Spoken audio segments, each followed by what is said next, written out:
turns.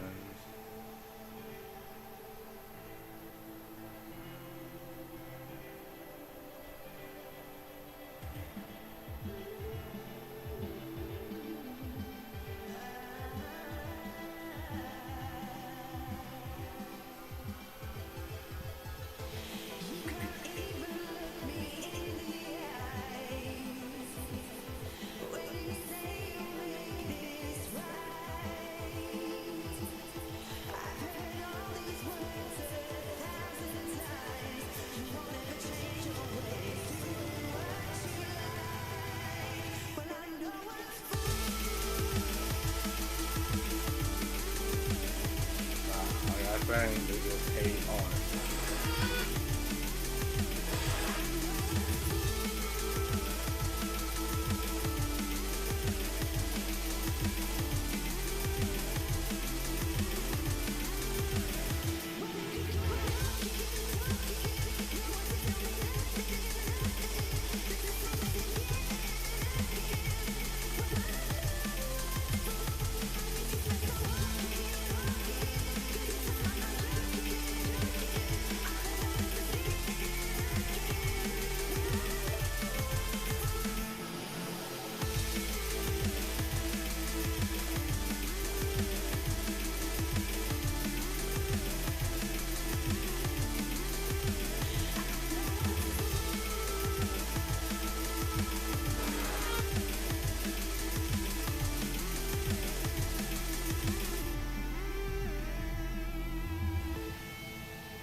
When you put something on the internet, I mean,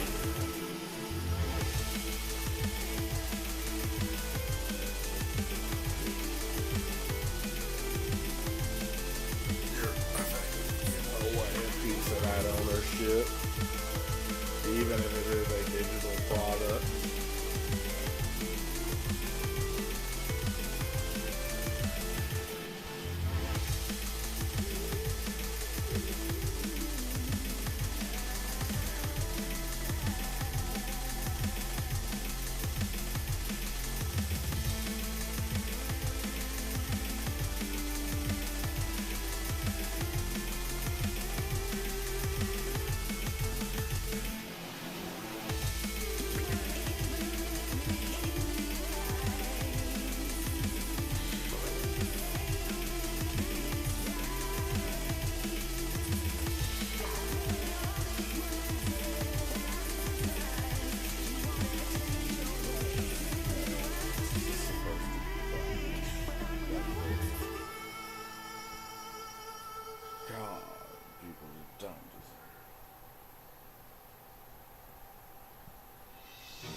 makes you wonder who the fuck is even working in this company.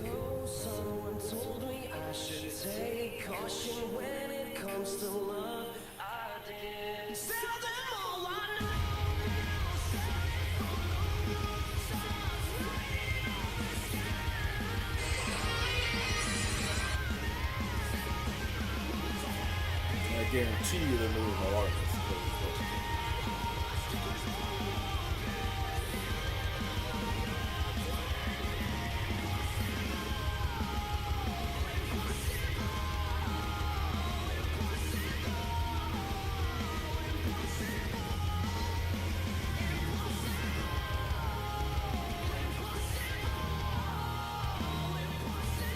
Yeah, for whatever. It doesn't matter because it doesn't matter. Artists don't like being told what the fuck and how the fuck to draw, especially if they're good. And if they're good artists, you should want them to draw.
I think Reddit is just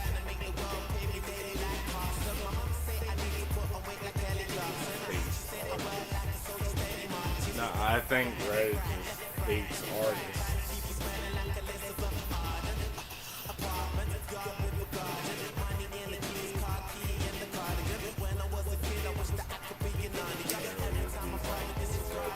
Hates artists.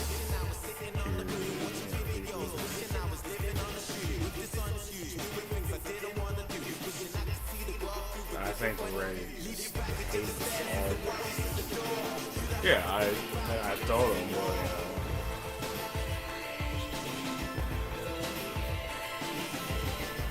then they're like, yeah, what you fucking paid for.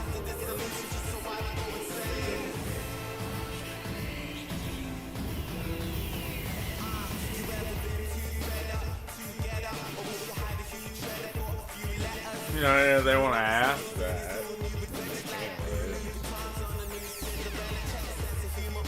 I think Reddit just hates artists. Like, I don't understand. I don't. There's no other explanation.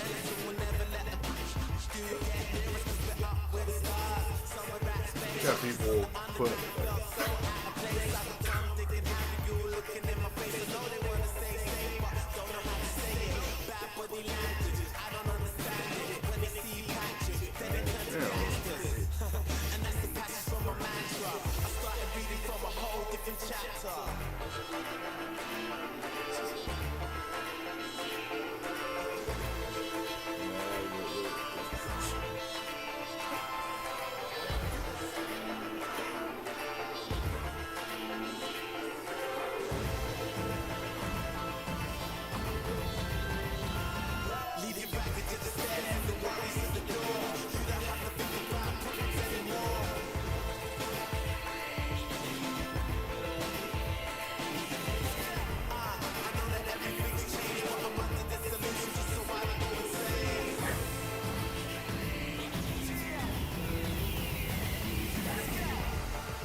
the animation, and you can have like your model with a different costume.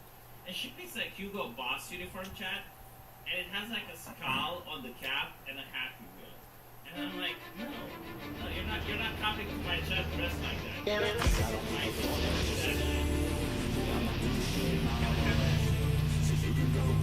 That's actually, you know what? Holy shit! Like I just feel like, what if I asked my artist to draw you like a commissar? That'd be pretty funny, actually. It would be pretty funny, and I feel like you'd actually be able to use it on YouTube without getting banned. Like you can have like Yeah. They're pretty hot as well. Like you can have the hammer and sickle and the red stuff and the red star. Okay, for the record, chat. For the record, because the gypsy is just lying at this point. Just straight, full lies. Okay? No. He's trying his gypsy magic to fake me out. I think it's because I'm trying to bully him so much. I called him an Indian because he's gypsy the other day.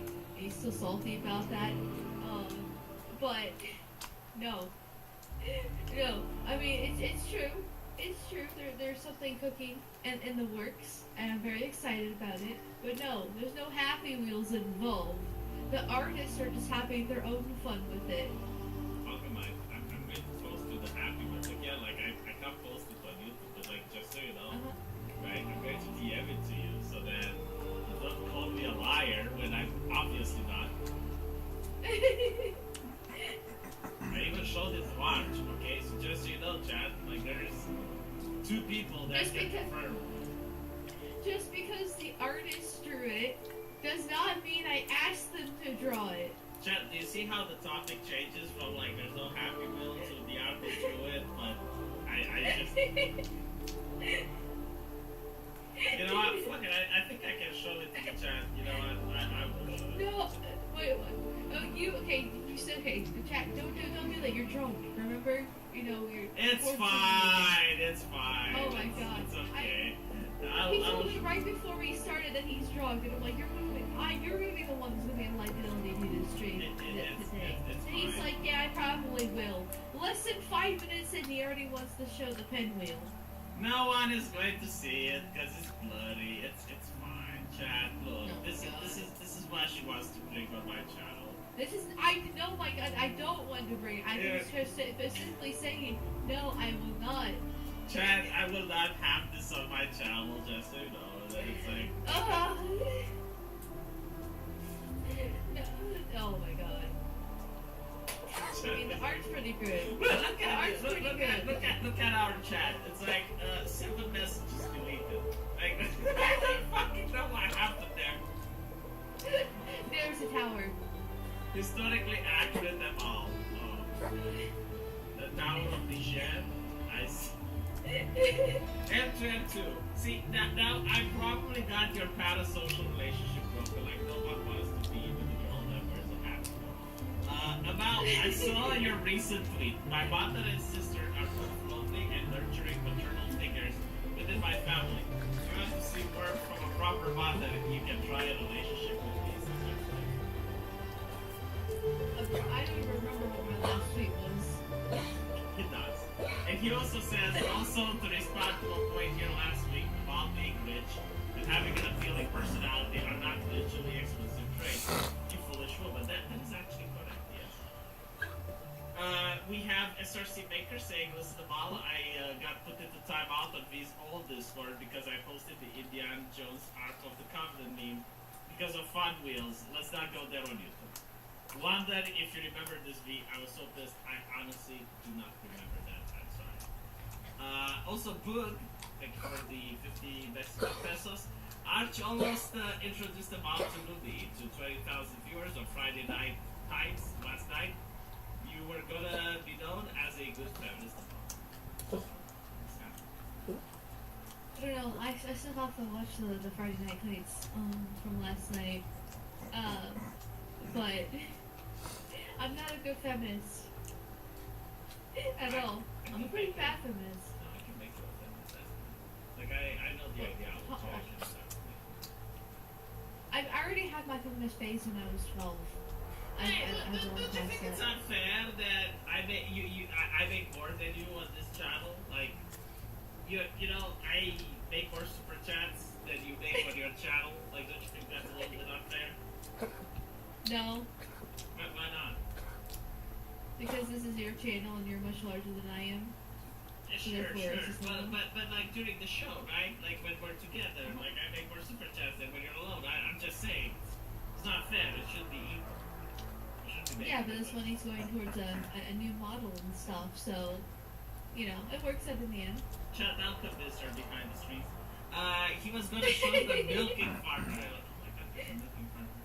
Anyway, Amal, can you give me the? We talked about this last week, I could have sworn. Can you give me the first news? Oh my, I literally scroll up like 2 I seconds. just go up. Okay. Oh. Hold on. I know what to talk about. I know what to talk about. We're going to talk about Sydney Sweeney. Okay, this is interesting. That's not Sydney, sweetie. No. Listen. Do you know she talked? Sydney, sweetie cups? She talked, yes. How so? Let me see if I can find it. Okay, she finally opens up. This is something called the pathetic apology that she's going to give. Of course, like every thumbnail of her has big fat tits. Let me just show it on the screen. Okay. So, Sydney Sweeney finally opens up about backlash over controversial American Eagle campaign. She's against it. So, for those of you who don't know what happened, she did a promo where she was just advertising jeans and was like, Sydney Sweeney has good jeans. The left went bananas and they had opinions of this. Apparently, she was promoting white supremacy. And she didn't address this for a while. She went to an interview where they tried to push this on her. And she just gave the facial expression as if she's watching live maggots. That's how she looked at the reporter that asked her. It's like, what do you think about people that believe in white supremacy? She basically said, when I want to make my opinions known, I will make them known.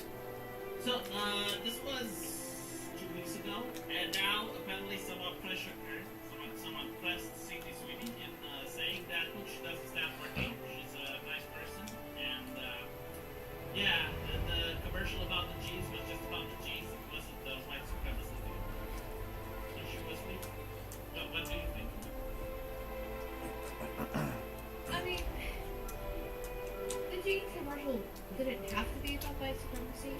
It just was supposed to be that she's attractive and therefore she's got good genetics.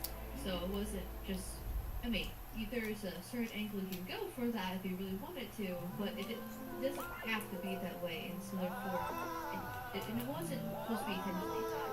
And she has been doing a good job for, was it that promotion on, what, 2-3 months ago now? So, and then when the interviewer tried to pressure her last couple weeks ago on that too, she was online. I don't really understand why now was that the controversy's over. She already got famous and already become support from just basically telling her to fuck off, and that she's capitulating now. I mean, obviously somebody pushing the thing on the scene. But it's just like, why now? Like, it's already over. It's like the left was the one that brought the jeans. I don't know if you remember, but when probably obese became acceptable, a lot of leftists, especially women, were like, wait, no, like, you just don't have the jeans. It's not about working out, being fat and lazy. You just have bad jeans. Bad jeans, like diabetes. And now they're upset because, like, Sydney Sweeney has good genes. Which is like, actually, that's the first ideology, right? Like, it's being thin about genetics. I mean, fat is about genetics. Like, Sydney Sweeney has good genes. yeah. Well, Ozempic is also playing out the story in the fat too. All those fat bitches that were so proud about being overweight, all of a sudden have dropped quite a few pounds in the past year. I heard that it could give her blindness. I've heard that too. But I mean, the best way to lose weight is just to work out and eat less. Well, Well, the way the put it bill out works, there.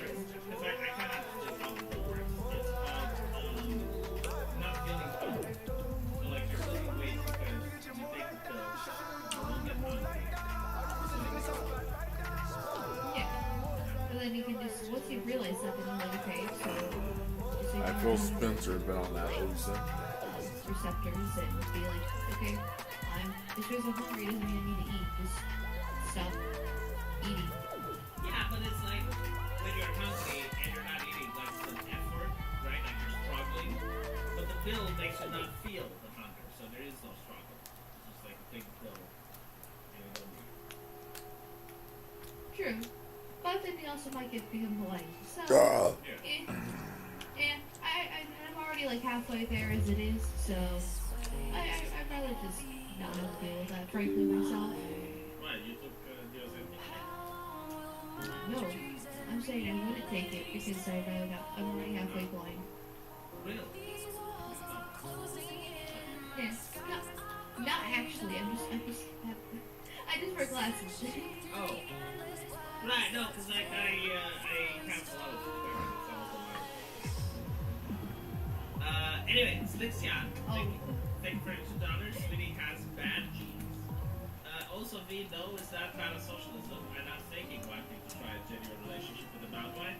And that Malcolmite is not actually an anime hybrid peace girl. I'm just trying to cheer her up. An IRL relationship can be tied. Well, she's a four eyes. She's a dork. Like, she just confessed it, so like, she's not a beast, right? Yeah. I rolled out of bed a half an hour ago and put the glasses on, and here I am. Oh, so you really did put the glasses on? Yeah. Let's see, what do you have for me today? Just so you know, chat, the Malcolmite has chosen this interesting news about Martin Luther King.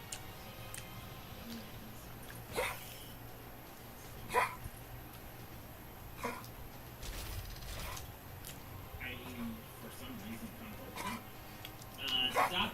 the Donald Trump administration has removed Martin Luther King Jr. Day and Juneteenth from the last of free entries Silence. at National Park. They will be replaced with Donald Trump's birthday. The Juneteenth thing, like, that's a Democrat shit, socialist, and very good, isn't it? You mean the free entry days in national parks, or? Yeah, the news that you showed me. Apparently Donald Trump has decided to remove these holidays and replace them with his birthdays. Well, the holidays are still there. It's just that they're no longer free entry days in national parks. So, I mean, they're still technically like federal holidays. However, the thing of the whole Donald Trump's birthday is that it's actually the same day as Flag Day. And so all these news reports are going with like, oh, it's Donald Trump's birthday, when in reality it's Flag Day that is supposed to be representing. It just also happens to be President Trump's birthday as well. Now, to be fair, Flag Day is an actual new holiday that Trump did create. It's supposed to represent when the flag was created and adopted. So you could say that it's also going to be made up holiday. We could have done it on purpose. All holidays are made up. Yeah. I guess in a way, yeah. But I find it pretty base that Martin Luther King Day and Juneteenth were replaced, because the rest of his DEI ones. I mean, yeah, okay, unfortunately we still have the holidays, which is, I personally don't support, but it's not a major issue. But I find it nice that, to me, they are DEI holidays to celebrate people and things that are the antithesis to what America actually is, and to replace those free entry days with Flag Day, which is more patriotic and represents America. I support that. To be honest, there's a lot of stuff about Martin Luther King What's the that I fucking say problem? African pop culture, like the orgies, the socialism, the Jewish Ghost Rider, like we could go on a little bit. Hey, you're not supposed to name it. You're supposed to say immersion. So Yeah, well, uh-huh. I'm You taught me that, didn't you, Mr. Drunk Gypsy? all I'm saying is that it's kind of interesting that they're going after Martin Luther King. It's kind of like getting a commission and like find ways to piss off the left. It literally just, it's like unadulterated spite for no reason. It's like, why would they remove the birthday and just not let it in? I understand the Kwanzaa, right? Like that's a socialist movement that's but like Martin Luther King is already in the public psyche. Like most people don't question it. They don't understand all of the history and lore. Like for instance, a lot of people don't know that Malcolm X was actually more popular, but like he was suppressed by the media because he didn't have the correct message. While Martin Luther King was hyped up by the media because he had the correct message. Well, he had a correct message because, as you already mentioned, small hats help support him.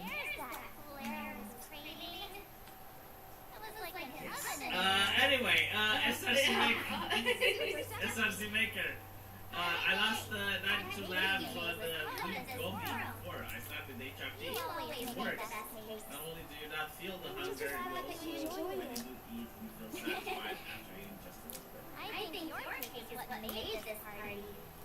Right, let's move on from the controversy of Martin Luther King.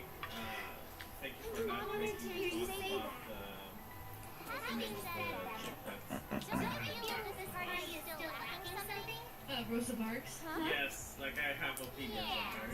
Something is definitely missing. Are you sure about that, baby? Do you want to let the people know how you truly feel? No, I don't want people to know how I truly feel. But I do want people to know that American citizens are walking up to Tim Walz's house and calling him a retard. And Tim Walz has opinions about this. Let's see if we can hear some of them. There's some interesting fakes. There you go. Creates danger.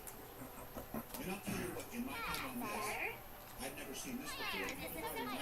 My house and using the R word. This is shameful. I have yet to see an elected official, a Republican elected official, say you're right. That's shameful. Oh, you didn't get to the I disavow, right? Like you want the forest of microphones just stuffed up into the Florida's governor's face. People are calling them all a retard. Do you disavow? Do you disavow? How do you feel about this? Do you support? Do you support? Or do you disavow? And he goes like, I disavow. Do you really now, Mr. Right-Winger? Do you really disavow? I just don't feel the disavow coming from you. Like seriously. I think it's big. This is American politics. Like honestly, for the last decade, it's like Democrats saying, "Oh, right, we're gonna do this about something happened." But like, what are you behind it? I know you want to behind it, but like, how do you feel? What's in your heart, your feelings? Like, tell me, do you disavow? And like, if he disavows, it's like, you didn't disavow. You just said it because you were caught. Am I not right though? Isn't this like American politics in a fucking nutshell? It used to be, and at this point, the left still tries to do this a lot, and Tim Walz is definitely on the left, hence why he's doing this and saying that the R word, the R word, they're calling me the R word. But the right side seems to be kind of done with it. Yeah, the word retard, by the way, is like back in the lexicon. I actually do have like some discourse that I go with far leftists. And if you said retard 5 years ago, you'd get banned. Now if you say retard, they're like just pausing a little bit and then carrying on. There's some that still gets hung up about it, but yeah, it's a lost battle. Because they tried to censor it back in like 2020, the whole COVID thing. But it was within people's memory how frequently they used to use it. Plus, the ship was already ranking up to be so high that it didn't really last very long. It was only like 2 years, so it's kind of like taboo. It was only taboo on the internet because people used to say it all the time. IRL. It's a national treasure thing, Romania. Like, we use it the same way that Australia uses the word cunt. It's endearing here. It's kind of like you guys use the word faggot. Same thing. It's like being on social media and not being allowed to say it felt like genuine authenticity. Yeah, and so but back when Elon basically bought Twitter, it came back immediately, and now it's all used all the time. Yeah. I mean, it's just retarded to try to think of that. And people have living memory of how Twitter might become more and more censored, and that was just too far in that regard. And people are pushing back. The mother of Islam.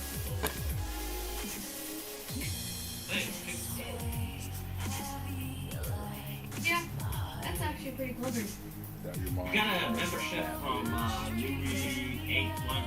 Good morning, Mal. Good morning, people. Good morning, people. It's afternoon, but it's morning for me. It's 10 p.m. Yeah, so basically, like, this sounds like a little bit. You're telling me that, what, Tim Walz, like, he's a governor, right?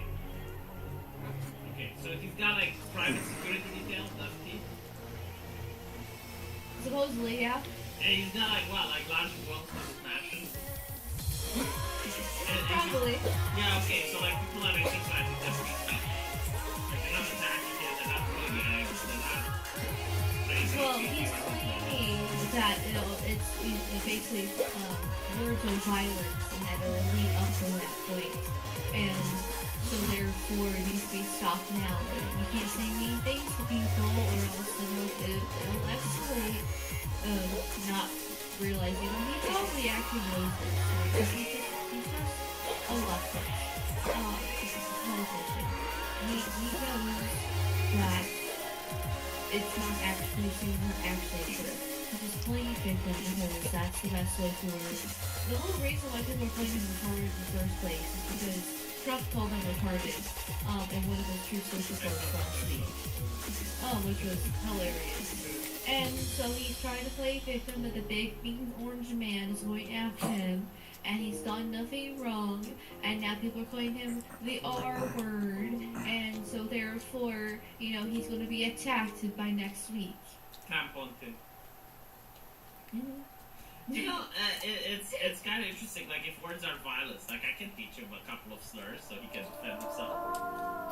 You think, like, I can make a business out of that? Like, can I be a consultant? It's like, okay, this is, well, I'm calling you a retard, like, you gotta call the faggot in return, and you gotta beat it, like, you gotta look at them in the eye, just drop the slur, right? And that's called self-defense, like, it's fine.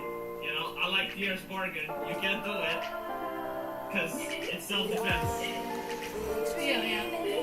I mean, actually, there was a story, I didn't link it with you, but some guy got stabbed by a black guy, and he called him the N-word after he got stabbed, and because he got called the N-word, the guy was able to go free. So, Is that in America? in America.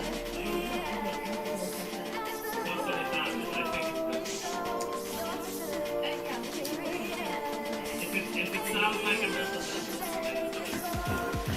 it sounds like it's for normal people. Oh, no, it's actually in America, Portland. Well, I mean, okay, fine, like, Yes! Yeah. but Portland, there's black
And this place will be the perfect vantage point to take in the fireworks.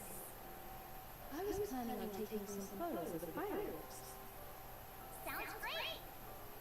Then I'll just have Mika and Old Timer come with me. I don't want to rain on anyone's parade, but I'm afraid you can't do that. Huh? How come? It's too late in the year. There's a lot of snow on the back end of this mountain, which makes it incredibly dangerous. So it's just snow? That's no problem. We've traversed plenty of places way more perilous than this. As long as we stick close together, we'll be just fine. Right. I'll take care of Lorta. I'm sorry, but I still can't give you the go-ahead. How about you light up some fireworks here? That wouldn't be the same. I want to set off a really big one. Are you sure you can't allow us to go to the mountain? Pretty please? We'll be extra careful. I brought a whole bunch of fireworks just for this. Also, it's Christmas. If I can't light off any fireworks, I'll be the saddest girl in the world. I'll be super bummed as well. Pretty please, Lula? Okay, fine. If you're dead set on going, I'll accompany you.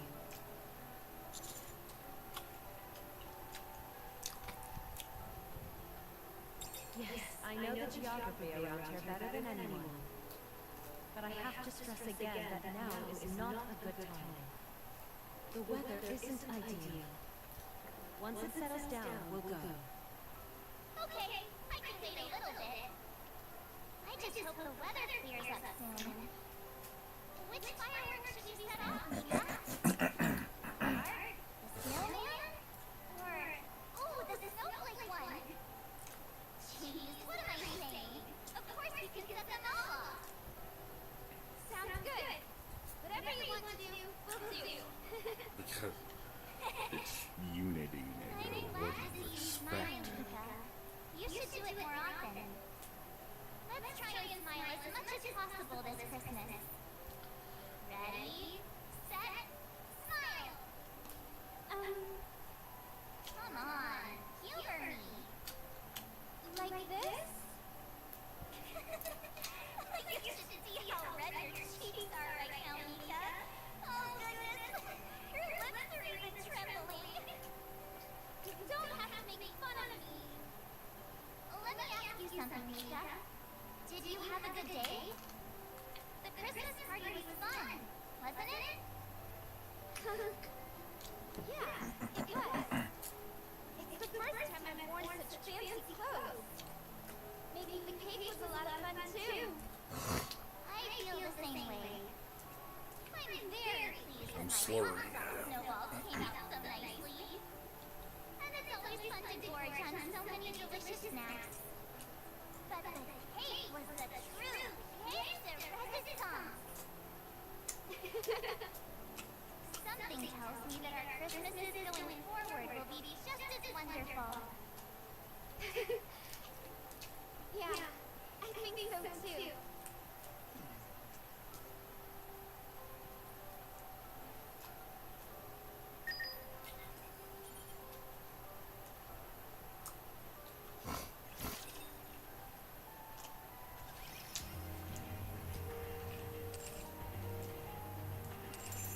Gay shit. Whatever.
I'll make the formal decree that Goon. The gas station on that clock. You push on that back. No, I guess she didn't use the hour. Yeah. You heard it here first, I'll chat. make the presidential If you say the R word, declaration that you're niggas worse doing than the murderer. fictional women is 100% fine. Alright, let's look at the White House and something not architect. You have a problem with that? Thumbnail. Hey, you tell me to pick topics and make a thumbnail, so I do. Yeah, and now I need to address it. So, Trump White House slams Sabrina Carpenter after using her song in evil video. Okay, what the fuck is she? Yeah, don't actually play the audio for that, because it does play the song. Fat bitch. Shut up, bitch. So But you can. on Tuesday morning, pop star Sabrina Carpenter, is she like a evil version of Sydney Sweeney?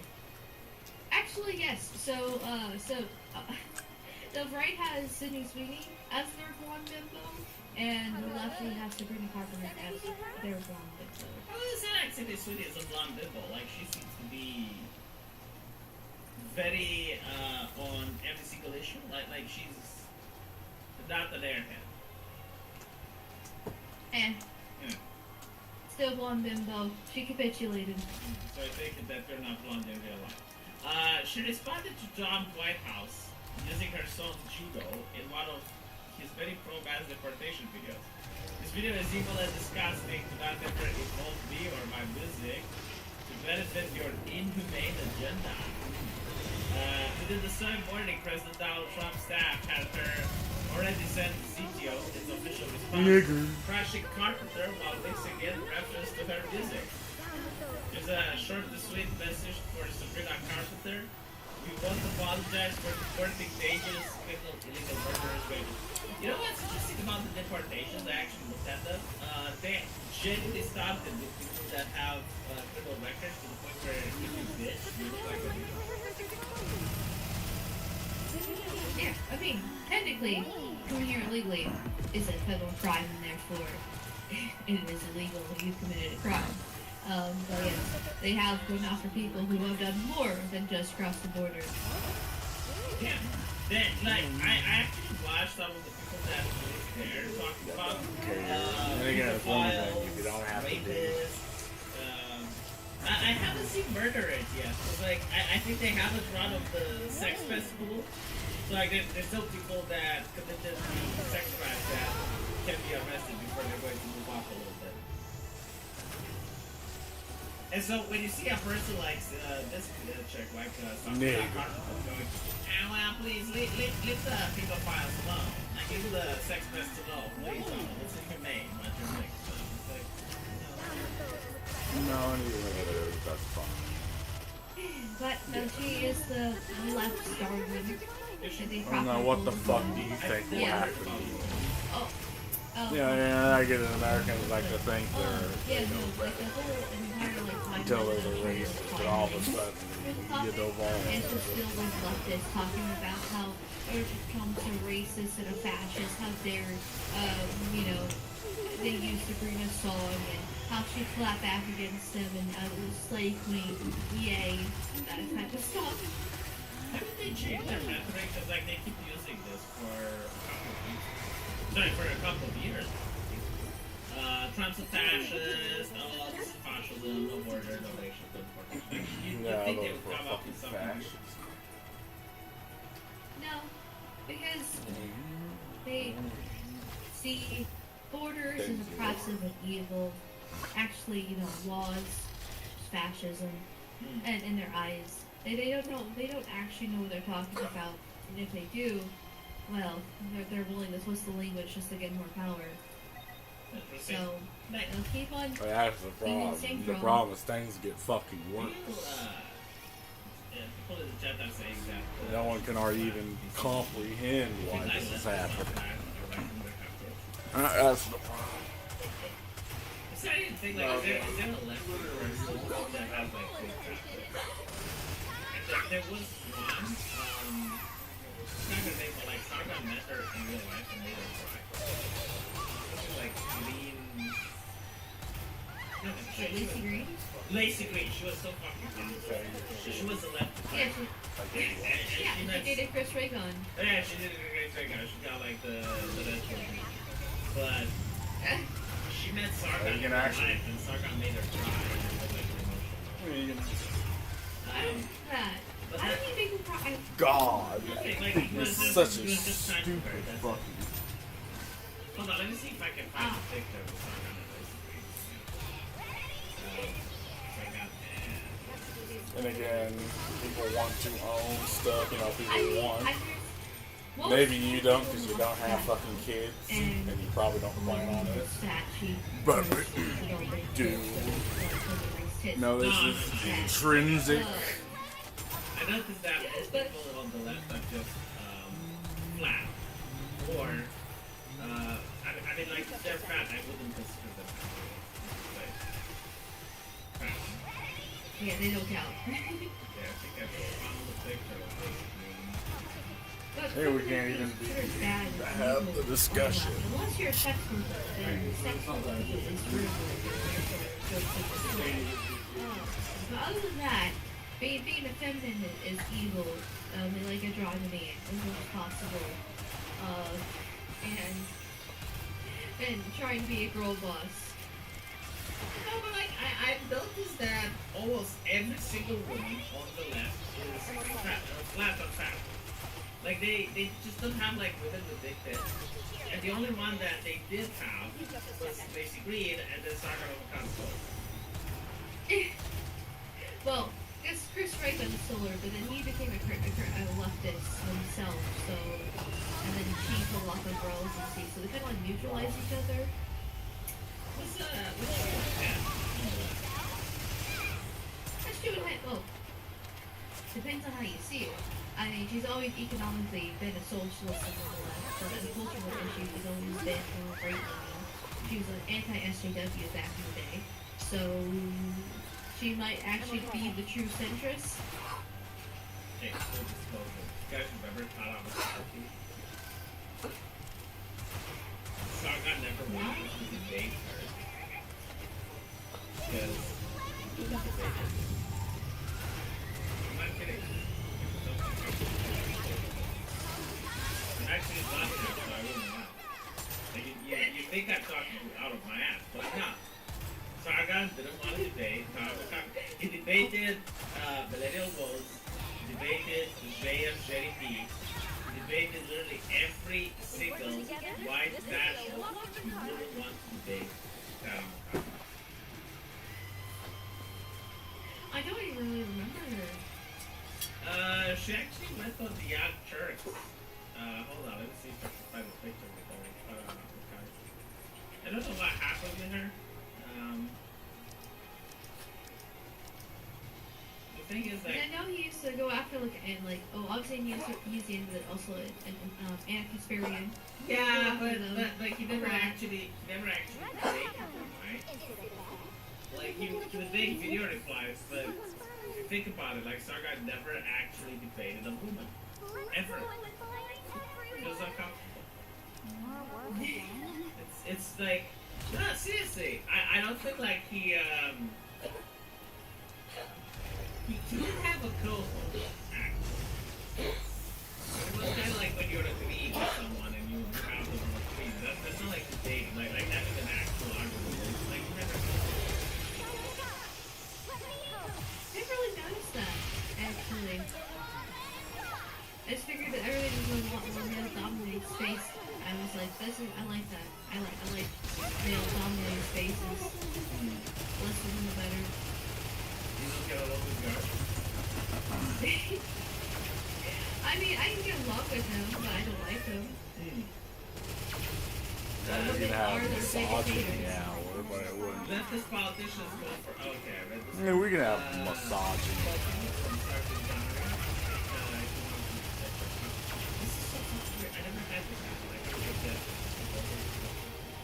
And 60 hours flat and down. So I think that it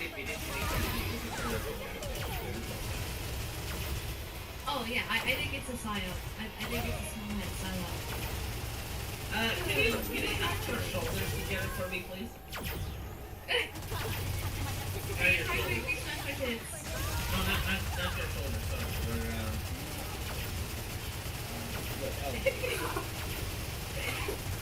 No, I cannot.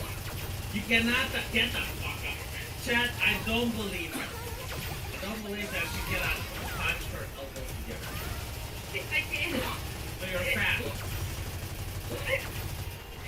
I have tits, yes.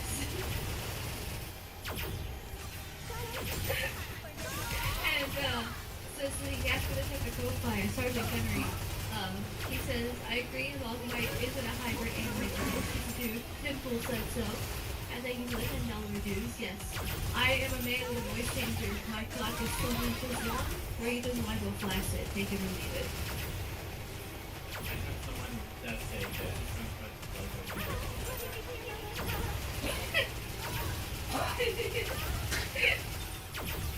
my model size and the tits are relatively accurate. They're pretty close. Anyway, right. That's why with the new one I was like, I feel like they should be a little bit smaller because I was like they're a little bit too big. At that point, but then Arch yelled at me, so I was like, okay, fine, I guess I can be maybe 10.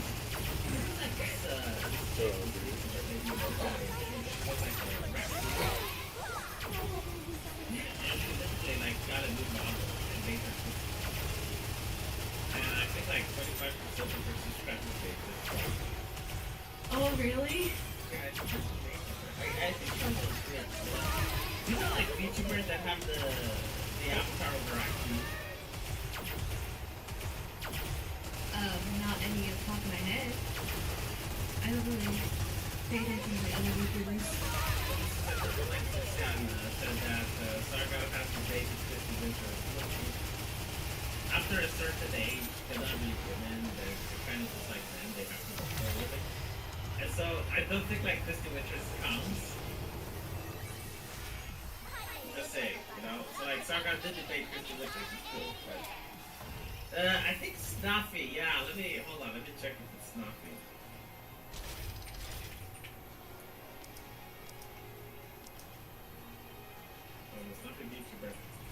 I have no idea what happened to her. Yeah. Okay, so it's Snuffy VTuber. Now, when she came out, like, she had, like, this model with really, really big badonkas. And then, she decides to make another model which, doesn't have badonkas. And it's like, what are you doing? Okay, so, like, hold on. Let me see if I can show it to you.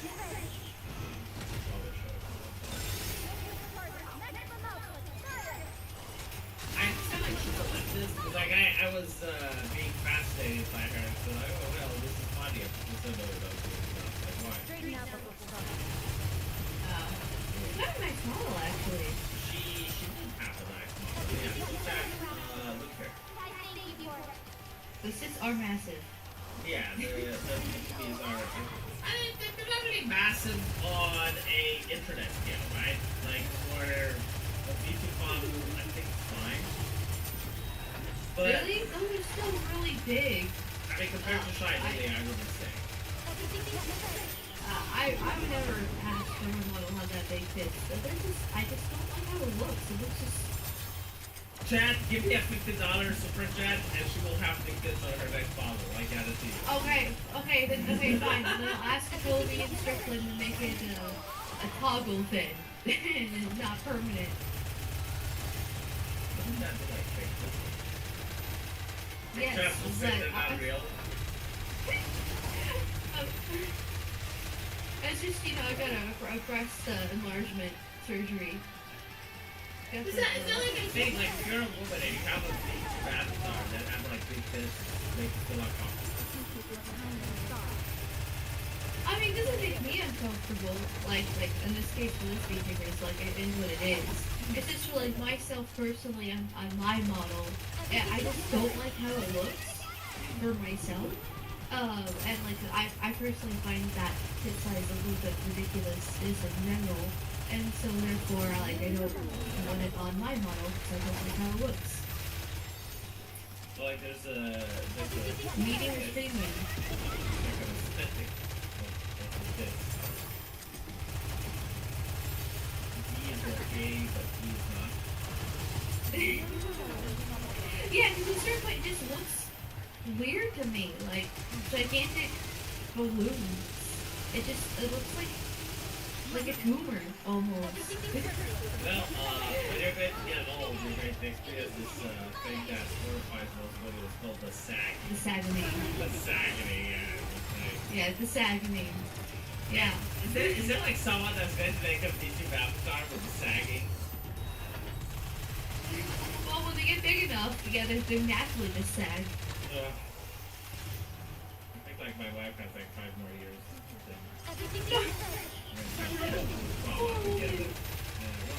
Poor man. I'm the one that asked him to be sagging.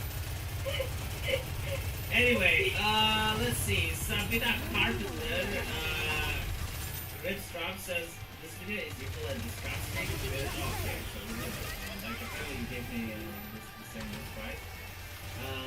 No, I did not. The White House then tripled down, by the way. They made another edit with her.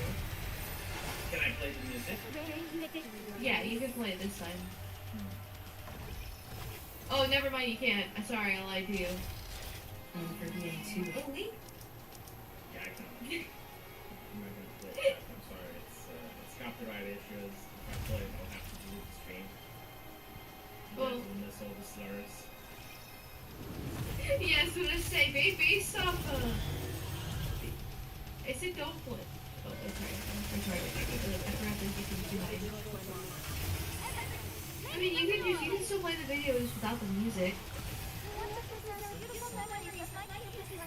Yeah, but there's subtitles, so like, you can read. We're ran out of views. So I'm going to go to Artcast and look into the server and pull something to talk about from there. There was another one that I gave you. Which one? The Five Nights at Freddy's. I can't find the video.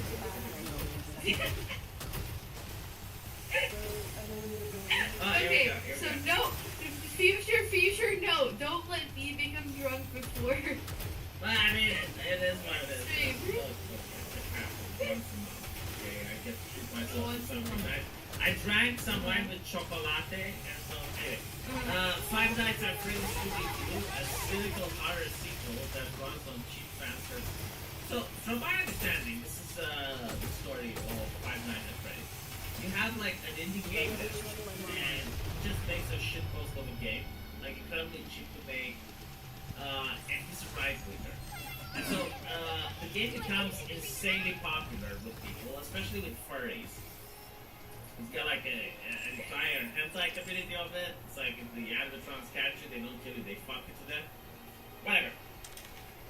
The furries. Now we're getting inspiration for your game. Yeah. The furries find out that this guy is actually a Christian. And so they start boycotting him, they start canceling him. And eventually, in order to get out of the hassle, they decide to sell the game. And so they make the sequel, which I understand it has absolutely nothing to do with the first part. Am I close enough?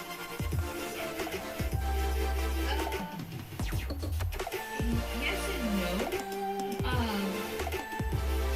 From what I understand, actually Scott Cawthon, the guy who made Five Nights at Freddy's, is the one who actually wrote the script for Five Nights at Freddy's 2. Like, he's still actually decently involved with the production of the game. I didn't know. Yeah, there's a ton of I thought that you're just a guy that's being hired to work at a bar and you have to look at the cameras and the animatrons they come alive. Is there more than this? Yeah, there's a lot more than that, actually.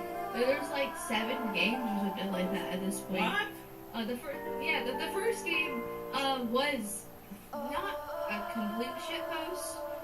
He tried to make Christian games before Five Nights at Freddy's,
probably not the best way to not make a movie, but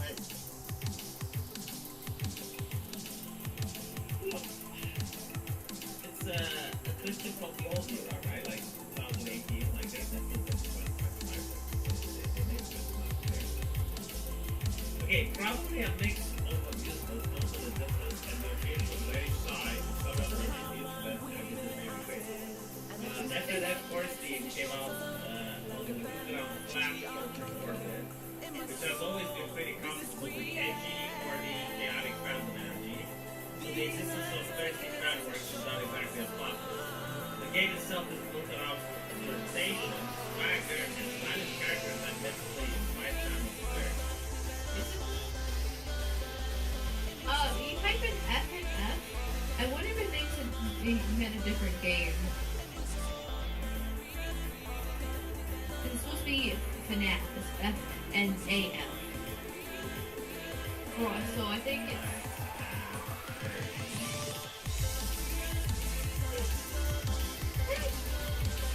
It's only thinking like a game. That's why I had to think so much. It did say about Newground, right? Oh, now it knows about Scout Plot. Take me careful here, so you say, I think that would be harmful or disrespectful. This one cause art Scout Plot. I like that. You know who's called Freddy from? Because... Do you know that this shit has an inbuilt autocorrect if it's not hard to talk to one, like a black out of that, I did not.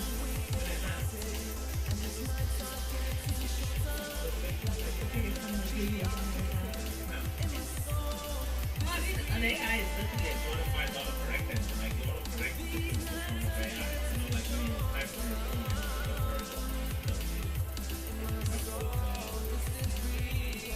recommendations for the word you type. Okay.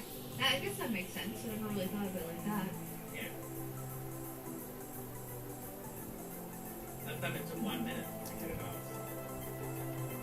Well, I was probably looking for some obscure hentai game that Maybe. nobody knows about.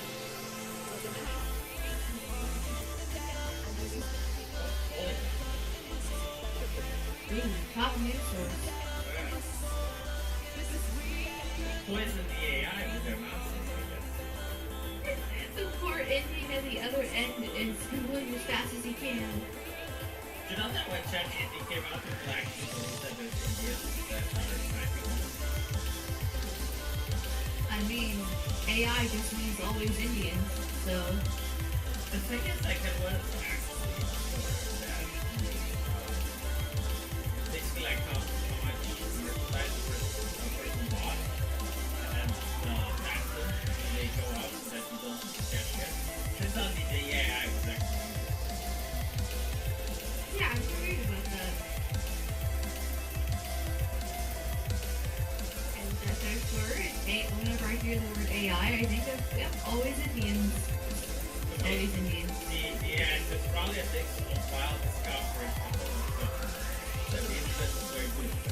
We cannot though describe its reaction, but Scott Cawthon has totally great FNA, AM, relatively clean, accessible topic.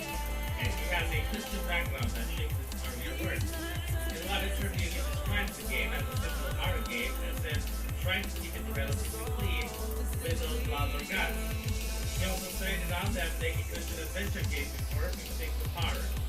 That combo suggests the personal taste is probably not aligned with worthy fans' interpretation.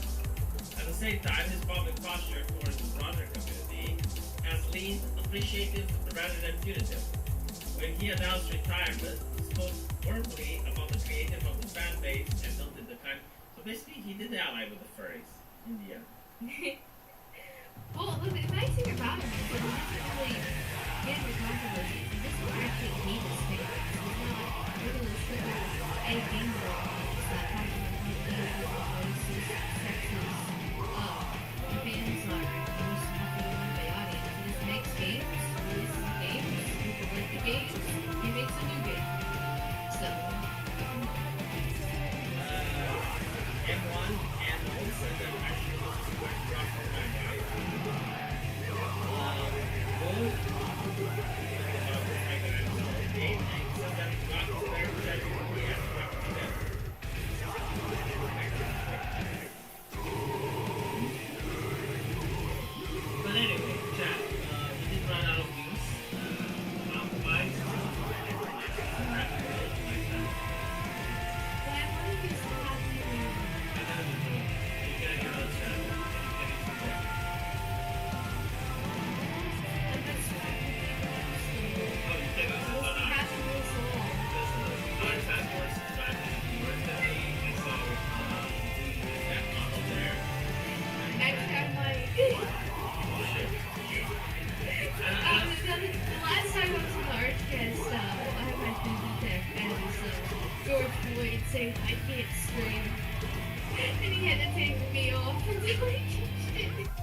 doing it for so long that God knows a high-risk target when he sees him.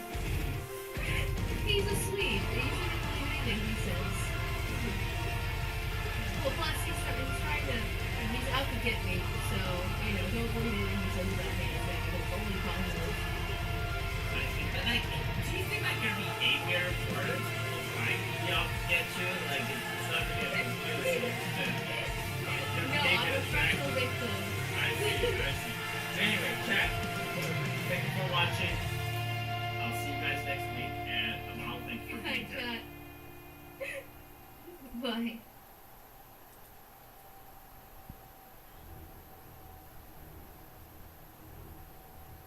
Hello, chat. We are here, and welcome to the show for the 6th of December. How's it going? Hi, V. Hi, chat. Hope you're having a good day today so far. Let me tell you something, John. I made a deal about my maker, and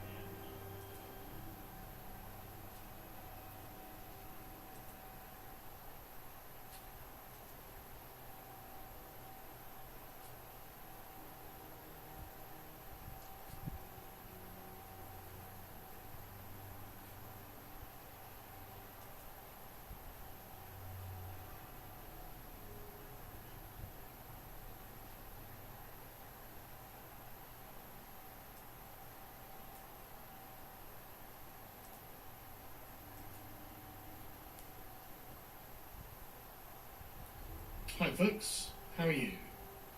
It is an auspicious day today.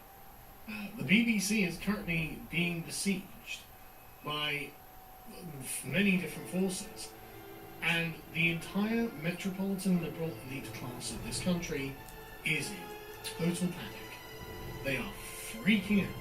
They are worried that they are going to lose their most important capital city, because they know that the BBC is their instrument, which is why they've all come out in full-throated defence of it. Everything that they can muster, they have brought out. And they know that if the BBC falls, and when I say falls, I mean is taken away from them as an ideological instrument of propaganda, then their entire project fails. In this country anyway. They are well aware that things are getting away from them, and that actually a weakness has been revealed here, and things will change if they don't maintain things. Now, we've actually arrived in a position that reminds me of the fall of Nineveh, which is what this picture is. This is a 19th century, I can't remember who painted it, painting of what it was like when the Assyrian Empire was finally destroyed. And honestly, I'm getting exactly the same vibes, because the Assyrian Empire was destroyed by a coalition of people. It was destroyed by the Persians, the Medes, and the Babylonians, who all realized Assyria had overreached. Assyria had made itself vulnerable. And so they realized, wait, if the Assyrian army is 1,000 miles away, we might not be able to beat it on its best day, but maybe we can beat it on its worst. And so they stormed Ashur, Nineveh, and Nimrod. I can't remember the actual name of Nimrod now. And they razed them. They committed something of a genocide against the Assyrians, to which the Assyrians never recovered, incidentally. And that was the end of the most tyrannical empire the world had seen to that point. And honestly, I view the BBC in exactly that way. They know what they're doing. They know precisely the ideological games they play. And they know that honestly, the Islamic State had a good term for it. They called it the media halo. And what it is a kind of rewriting of history, a kind of way of propagandizing the masses with just this beam that goes outwards across the entire world and says, no, this is how things are. And they understand that having access and control of such a tool means that they can lie to you forever. They can lie and lie and lie, and no matter what you say, no matter what you do, their lies will always be louder and more powerful than your truth.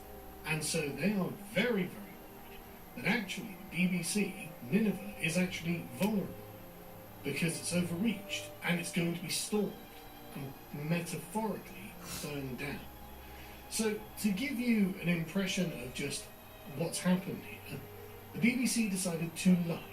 They decided to tell a bold-faced lie. One of the, just an incredible lie, actually. So brazen that you would think they wouldn't have the balls to do it. But when you've been in the position where you've been the hegemon for such a long time, and there's been no one around who can challenge you, I guess you get complacent. So this is the clip that everyone's objected to. This is from Panorama, BBC's Panorama series, documentaries, quote unquote. Has been very controversial and has been caught lying many times before, but we'll get into that in a bit. This is the latest lie, because normally the people that they lie about don't have the power to punch back. They don't have the power to do anything about the fact that the BBC just lies. And when I say lies, I'm not even saying misrepresenting the truth, although that is what happened in this case. In many cases, and we'll cover it in a bit, this is going to be a long stream, by the way, so strap in. We have got a lot to cover today. In many cases, they literally make stuff up. They make up things that did not happen, and they tell you things that have no corresponding event in reality to map to. They've done this about me, they've done this about Jeremy Corbyn, they've done this about the people. They have done this about anyone that they pleased, because they were the BBC and they could get away with it. And they thought, we can just make something up about Trump. But actually, Donald Trump is the President of the United States. Donald Trump has a suite of lawyers at his beck and call. Donald Trump is a very litigious man. And Donald Trump fucking hates the media, because all they do is goddamn lie. And so, am I pleased to see this? You're damn right I'm pleased to see this. This is so good. This is the best thing we could possibly have asked for. The BBC put in this precarious position. So this is the lie that they told. It's about January the 6th and Trump's speech there and his reaction to it. Let's watch this. We're going to walk down to the Capitol, and I'll be there with you, and we fight. We fight like hell. We're going to walk down to the Capitol. So you can see there, Donald Trump, we're going to walk down to the Capitol, and I'll be with you, and we'll fight. Now that makes it sound like Donald Trump is leading an insurrection. And you'll notice that there are some cuts here. What's this cut? We're going to walk down to the Capitol, cut, and I'll be there with you. Oh. Well, I guess that's just the contiguous statement of Donald Trump, and they just flipped cameras during the broadcast. No, that's not what happened. Here's the actual broadcast. We're going to walk down to the Capitol, and we're going to cheer on our brave senators and congressmen and women. Hypnosis is a fetish that just doesn't exist. You see the difference? He didn't say Hypnosis is a fetish. as they clipped it. So what they had done, it was 54 minutes later, he had said that in a different context. Because, and believe it or not, I don't think Donald Trump was inciting an insurrection. You know, I'm not even saying Donald Trump didn't want to incite an insurrection either, but I don't think that he did. From his statements, I don't think you can take that from them. And so the BBC obviously thought that too, which is why they spliced together two very disparate parts of his speech and published it in their Panorama documentary, aired it, and acted, and to give people the impression that Donald Trump was encouraging his followers to storm the Capitol. Sure, but now, it's a fetish. this has gone down really, really poorly, because this was part of a memo that was leaked to the Telegraph. But he's a non-consent, sure, and but it's something you just cannot replicate. Pointed out that Panorama did completely mislead viewers by cutting key lines, and not just cutting key lines, maliciously splicing together two parts of the speech so that the substantive content of what Donald Trump was saying was not the same as in the uncut version. That is a lie. That is deliberate. That was done on purpose. And as someone who's edited many hours of video footage, all I'm saying is that this is explicit. Right? You know what you're doing here. Because, they had to cut out the beginning of the cheer there as well, so they must have some audio editing with it, and they spliced it in, and they spliced this back. And it's like, sorry, you did this on purpose. This is a deliberate cut. This was not a mistake. This was not an accident. If it was an accident, it would be the wrong piece of footage. It wouldn't create a statement that one could understand as a common English sentence. No, that's not what's happened. And so we're going to go through the memo, because there are so many people talking about this memo, but not actually reading from the memo. And as you can see, it's done by a guy called Michael Prescott. Michael Prescott says, I served as the political editor for the Sunday Times for 10 years in the corporate advisory roles since then, including as corporate affairs director of BT. I think it is important to state that I have never been a member of a political party and do not hold any hard and fast views on matters such as American politics or disputes in the Middle East. My views on the BBC's treatment of subjects covered below do not come with any political agenda. Now, whether that's true or not, and let's be uncharitable and assume that that's not true, the question is, are the points that he raises in this memo wrong? Are they inaccurate? And the answer to that, after reading the whole thing, is no. He's right as far as I can tell on every point. And those points I don't know about, why wouldn't I assume he's correct if he's been correct on all of the other points so far? He says, what motivated me to prepare this note is despair in action by the BBC executive on issues coming to light. On no other occasion in my professional life have I witnessed what I did at the BBC with regard to how management dealt or failed to deal with serious recurrent problems. And so, what a shock. So he begins with the US election coverage and panorama, that's what we just watched, and he points out that this created the impression that Trump said something he did not, and in doing so materially misled viewers. Not the first one, panorama, and probably not the last, although if this all goes as it looks like it's going, maybe it will be. The next thing he goes on to is Liz Cheney, and how Trump didn't actually say that he wants to take Liz Cheney and shoot her. The next thing was US election coverage not holding. This is more interesting, because of course those individual examples are terrible. But you get things like this. The BBC ignored its own guidelines by not giving undue weight to a single poll, gave the rogue Iowa poll, which suggested a Harris victory days after the election, excessive coverage. Well, that's interesting. Why did, what's his name? Podcast about his camera. Rory Stewart. Why was Rory Stewart persuaded that Kamala Harris was going to win when none of the evidence suggested that, apart from this one Iowa poll? Well, I think it might be that the BBC had given excessive weight, and Rory Stewart, being a blind believer in the institution, thought, yeah, I can trust that, which is stupid, isn't it? The BBC focused too heavily on campaign issues promoted by the Harris campaign, such as abortion and women's rights, at the expense of giving greater weight to jobs, the economy, and immigration, which proved to be a significant driver of how people voted. As in, people didn't vote for more abortion and more women's rights. They voted because of the real problems in the country. Why didn't the BBC cover them? Because it's ideologically committed to the liberal causes of abortion and women's rights. He carries on. Trump's wrangles during the campaign were always misrepresented. There's no emphasis on certain events, such as Trump's comments about people eating pets in Springfield, which obviously would turn out to be true. The BBC sometimes fell into using without attribution contested language, such as reproductive rights, which is because they believe it. It's because they're liberals and they believe it. And we'll come to the question of bias later on in the stream. There was an overall tendency to frame issues in a way that was similar to the Harris campaign, and less fact-checking of questionable statements she made as opposed to Trump, which is normal, and like not normal, but is an expected extension of the campaigning mindset the entire political class of both America and here fell into.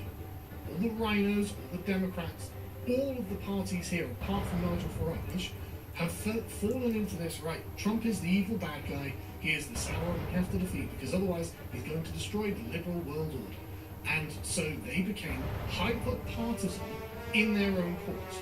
And so they didn't think, oh, we need to just, why would we fact-check Kamala Harris? She's not a threat to the hegemony that we have. And so they didn't. And so this question of the BBC being neutral and unbiased, well, it blows up in their face. This is a bias. This is not neutrality.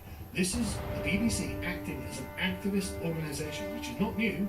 It's just a really good example of it. And then you've got the use of aggregate economic and immigration data to skew coverage, which masks important class and regional variations, which contribute to the election result. And a balance of more in-depth programming. The balance of more in-depth programs was markedly anti-Trump programs. not anything we need to, not anything that's surprising, we need to contest. Everyone knows it. The next thing is racial diversity and issues arising. Of course, the BBC, being exceptionally woke and liberal, is incredibly anti-white. It is against the native people of their own country. And so you get various kind of racial biases in favour of minorities shown on the BBC. It gives the example of the insurance swindle that there was, which is alleged racial bias in insurance. But yeah, and then nowadays people are like, yeah, okay, They've got the shove jobs claim, which again shove up your is ass. meant to be factors other than Shove up racial your fat factors. ass. The It's like, okay, well, you need to minority shove it. workers, insecure jobs, are 132% since 2011. It's not How true. about you take It's not true. shove It's up your excessively ass? racial. And then the BBC push notification system as an outlier in ignoring immigration Okay, issues. well, how So about you take millions of people subscribe to shove it the up similar your ass? notification when the BBC published a story on X subject. Yeah, people are like, okay, And so it how wasn't about you take your for identity millions of politics and users shove it up about your ass? stories regarding immigration. So again, deliberately crafting what people Gay know niggers.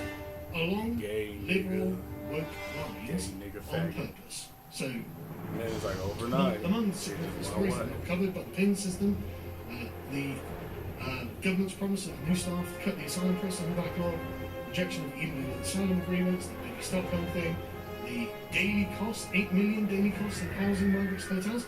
I mean, people should probably know that it's costing them somewhere around the region of £4 billion a year to house my illegals in hotels. Don't you think? The BBC doesn't think you need to do that. Why not? So anyway, carries on. Right? Then you've got history programs that are factually inaccurate. Then it comes on to, so you've got everything covered in this, to be honest.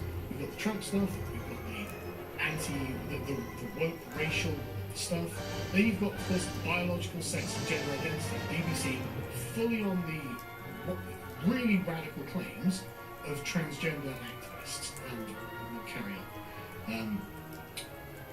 Then finally, towards the end, sort of last third, it's talking about Israel and Hamas and Gaza. And this is exactly as you'd expect. Because they're both international liberals, they're on the horns of the dilemma. There are many dilemmas in this. Because Israel has clearly gone too far. It's kind of their unnatural pro-Israel bias. And so there is a kind of fight that's going on in the BBC editorial board. We'll cover that later on in the story as well.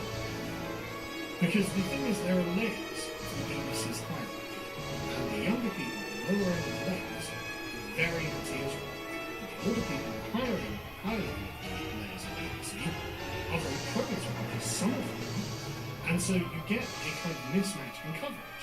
You get, Hamas attacks are just not. I think it's just and then you needless get schism various that's happening allegations with of Israel being conservatives. true, interesting. I mean, you're But then you have right. BBC Arab. Well, that's Now, not at the it's gonna forefront of surprise people's you. mind. The BBC Arab At the is actually forefront not of very people's neutral on minds the in this subject of Israel. particular And context. it's very tribalistic towards Palestine and Hamas. And so you can see it going. Is why the fuck does a country have to cross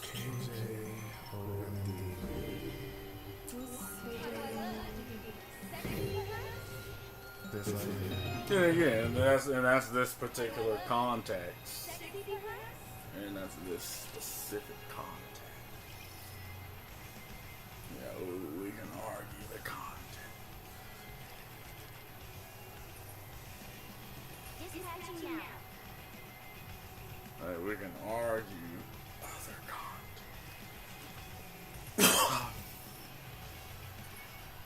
Commencing operation. Leave the support to me.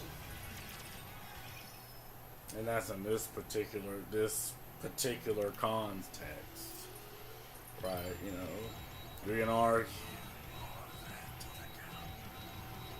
but that's not how people are viewing it. My Right? trust in great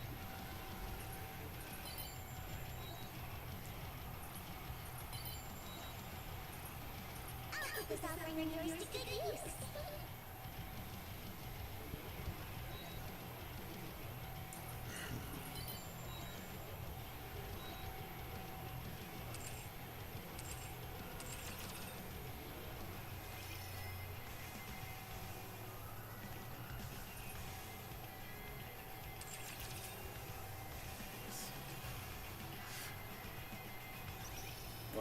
telling you what I'm doing.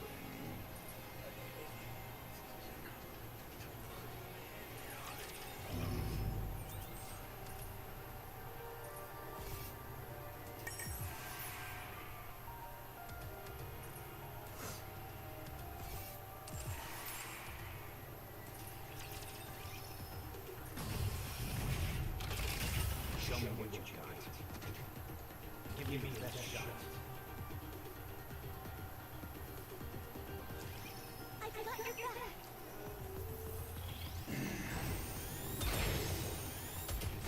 On and on, there are real concerns about BBC's reporting on this. Right? And it keeps going, it keeps going, it keeps going. So in conclusion, apologies again for looking at it. I thought board members who do not attend the EGSC, which is the governing body that monitors the BBC's editorial process, on a regular basis might find it helpful. There are clearly worrying systemic issues with the BBC's coverage in the area set out from above. And what I witnessed, I fear that problems could become more widespread than necessarily would suggest. As I started, I've been surprised how defensive Deborah and Jonathan in particular have been when issues are raised. Firm and transparent action plans, blah blah blah blah, right? So Michael Preston wants to fix these problems. However, these problems are not a problem. These are a feature. These are not errors, they're features of being international liberals who control the BBC. And so we're put in a position where they have lied. The lie about Trump is the big lie, and then there's a whole suite of lies on it. Now, they've been doing everything they can not to talk about all of the other ones. They don't want to talk about the other ones. Because people understand what's going on. It's performative. A regular part of being of the BBC. But they can't get away from the Trump one because Trump is probably going to take the There's many times we talk shit about so people, but when it comes down to negotiations, I mean, these are business. Fine, but Trump's reputation, behaving as if his documentary had made his fine, outstanding champion of democracy, is evinced by his performance on January 6th, and it turned it into something completely different. That's just obviously not what that story is about. Right. That's interesting, isn't it? From Mark Damazon. Yeah, we know they're willing Master to of St. lie. Peter's College, University of Oxford. Former controller of BBC Radio 4 and BBC Radio 7. Now, one thing you'll notice is there's a lot of BBC and ex-BBC people who are coming out really hard. What has Mark just admitted to here? Mark has just admitted to an intrinsic bias against Trump because he believes Trump tried to overthrow democracy. Now, he hasn't been convicted of this. He didn't actually encourage people on January 7th to storm the Capitol. When people did go to the Capitol, he put out social media messages to tell them to leave, and then he was deplatformed from social media. So, if you are unbiased, you would have to say, well, the facts are as the facts are. Mark has instead read into it. He is divining out of the actual facts of the matter. He thinks Trump's trying to overthrow democracy. Oh, there we go, Mark. That's very interesting. But the point being is that the BBC has been acting with an agenda, and you have just enunciated that agenda, which is why we just bought in to the Democrats' narrative of Trump because we are ideological cousins, not even cousins. You're kissing, you're like siblings, twins of the Democrats. You believe all of the same things for the same reasons and want the same results, and view Trump in the same way, which is why you acted in the way you acted. What this is the kind of liberal core of the BBC, and not just the BBC, but like the Democrats and the Liberal Democrats, the left-wing parties on the continent. They all believe the same thing for a reason, because they all have the same ideology, and therefore they all have the same intrinsic core biases. These are the things that they say are not biases. This is the whole point. This column of belief that holds up the entire worldview, they say is neutrality, independence, and impartiality. And that's fucking bullshit. This is the bias. The bias to globalism, to liberalism, to quite an extreme version of identity politics that's just assumed these days. They don't even necessarily enunciate it. All of these things, and these biases create an animus against the familiar, the parochial, and the local. They are completely against native peoples of each country because they are white, because they are the majority, because they have their own interests. This is the bias, this is what globalist liberalism is, and this is what it is against. It is crystal clear. And this has put Keir Starmer somewhat on the horns of the dilemma. And as I broadcast this, Keir Starmer has actually not made a comment on any of this yet, so I actually don't know what Keir Starmer's opinion on this is. But as you're going to see, this is a problem for Keir Starmer because basically he has to choose, is he going to defend the BBC or is he going to defend Donald Trump? BBC News learned that President Donald Trump has sent a letter to the BBC threatening legal action. BBC confirms it's received this letter and will respond in due course. Does this does not explain why we suddenly had the resignations last night. I think it probably goes some way towards suggesting, that there may have been people thinking this is going to be easier if you two are gone. And, look, the threat of legal action, Donald Trump, issues a lot of litigation. His litigation lawyers are never having a quiet day because he threatens to sue absolutely everybody. But the BBC is a publicly funded organisation. I'm very interested to see where the government ends up on this. Does the government defend the BBC and its impartiality, or does it join in the attack with Donald Trump? Because for the past year, the government has gone out of its way not to criticise Donald Trump. At least Andy was quiet. More than that, way more. The government, the British government, the Keir Starmer in particular, and we've covered this many times on the podcast, has lied to Donald Trump about free speech in Britain, about our hallowed traditions, about what he thinks about Donald Trump politically. And so Keir Starmer has lied so sufficiently to Trump. Trump quite likes Keir Starmer because he has a completely wrong opinion of what kind of man Keir Starmer is. So what's Starmer going to do? Is he going to be like, right, the BBC lied about Trump, it lied in a really bad way, our closest ally and quote-unquote a friend of Keir Starmer's, and now I've got to either defend Trump or defend the BBC. If he defends Trump, he's going to be horrifically unpopular at home. Hey, what's new there? Keir Starmer's already horrifically unpopular, so he doesn't really have a lot to lose in that regard. But if he defends the BBC, he's going to lose Trump as a friend and ally. So he's in a real pickle. Not my problem, thank God. It was his. Anyway, let's move on. Like I said, a huge amount of So, let's talk about the poor innocent BBC. Oh God, I can't believe evil drunk would pick on this such an innocent, sweet baby-like naive, infantile, beautiful organisation that the BBC is. Like, listen, you fucking paedophile defenders, right? And that hasn't come up for some reason. It hasn't come up. The sheer number of paedophiles that the BBC has harboured and given very lucrative careers to has not once come up. The fact they have a paedophile statue at the outside the building in London is wild, and yet no one cares. No one says it. About Jimmy Salverson, no one cares. Rolf Harrison, no one cares. The Hugh Everson, well, I mean, people do care, but the BBC, the political class, they don't care. They don't bring it up. They never mention it because this is the horrific secret of the BBC. And so they put out cartoons like this one in the garden. Oh, the BBC is just this thing that exists, and the predators, the evil right-wing press, smelling blood, they circle their prey. It's like, oh my God, fuck off. The BBC is not this powerless, helpless thing that's being hunted down by evil Trump and the right-wing press. The BBC is a malevolent entity that has been harming us for decades. Absolutely decades. And there are parodies of the BBC in the 1980s, like Spitting Image in the 1980s, that in the parody say exactly the same things as we say about the BBC now. Because these problems are congenital. They've always been that. It's because there is fundamentally a lack of public accountability for the BBC. And that's why any of this is happening. Right?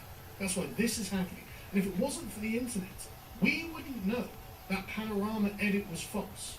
If it wasn't for the internet, we wouldn't know. So we don't know what other lies they told in the previous century. We don't know. Because we didn't have access to citizen journalism and direct feeds on what's happening. But we do now, and this this playing kittens. Oh no, I'm just a poor little bunny rabbit. Don't maul me. Fuck off, you savages. You absolute savages. I'm sorry, I'm trying not to swear. This is just so infuriating that they would, like, just try and play it this way. And you get this all the time. Like, obviously, commentators like Matthew Standard, again, globalist lives, they're all coming out. In a world increasingly at the mercy of AI and mis and disinformation, with Elon Musk presiding over X, democracy in Britain would be challenged without BBC News. It's like, they lie a lot. But in this particular case, they lie, and you come out and say, well, I'm worried about mis and disinformation, which is why we need the BBC. No, they lie. They are the misinformation. They are the disinformation. They are the liars in this case, Matthew. How can you bring yourself to say this? And it's because, I mean, no one rationalizes this, but this isn't rational. This is purely ideological. This is purely emotional. This is understanding, our capital city is under siege. This is, we have to rush to its defense, muster the troops, say, do whatever you have to do, tell whatever lies you need to tell, Matthew. The BBC has to be saved, or else the empire falls. That's what they're thinking. And that's why they will just come out and just lie. I mean, just literally, oh, well, if it wasn't for the BBC, people might lie on the internet. So free, Matthew. Free, that's incredible. God forbid. Right, let's go through some examples. This is an example that the left all BBC Panorama. This, again, this is in 2022, when Jeremy, was it Jeremy Corbyn? I think it was Jeremy, no. But the point being, I can't remember who it was. The point being, they decided to implement this play. This is really bad. It's really, really bad. Marks and Birds disciplinary interview features in the documentary. The interview is conducted by Ben Westerman, a party official who is Jewish. Generally, Ben Westerman received dozens of complaints. While interviewing one member, he was confronted with the very anti-Semitism he'd been investigating. So we finished the interview. The person got up to leave the room and then turned back to me and said, "Where are you from?" And I said, "What do you mean, where am I from?" And she said, "I asked you, where are you from?" And I said, "I'm not prepared to discuss this." And they said, "Are you from Israel?"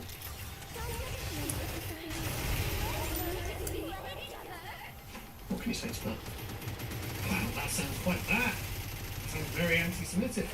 However, if you actually speak to the two ladies that he was interviewing, they didn't say that, and they happened to actually record the conversation. It shows what actually did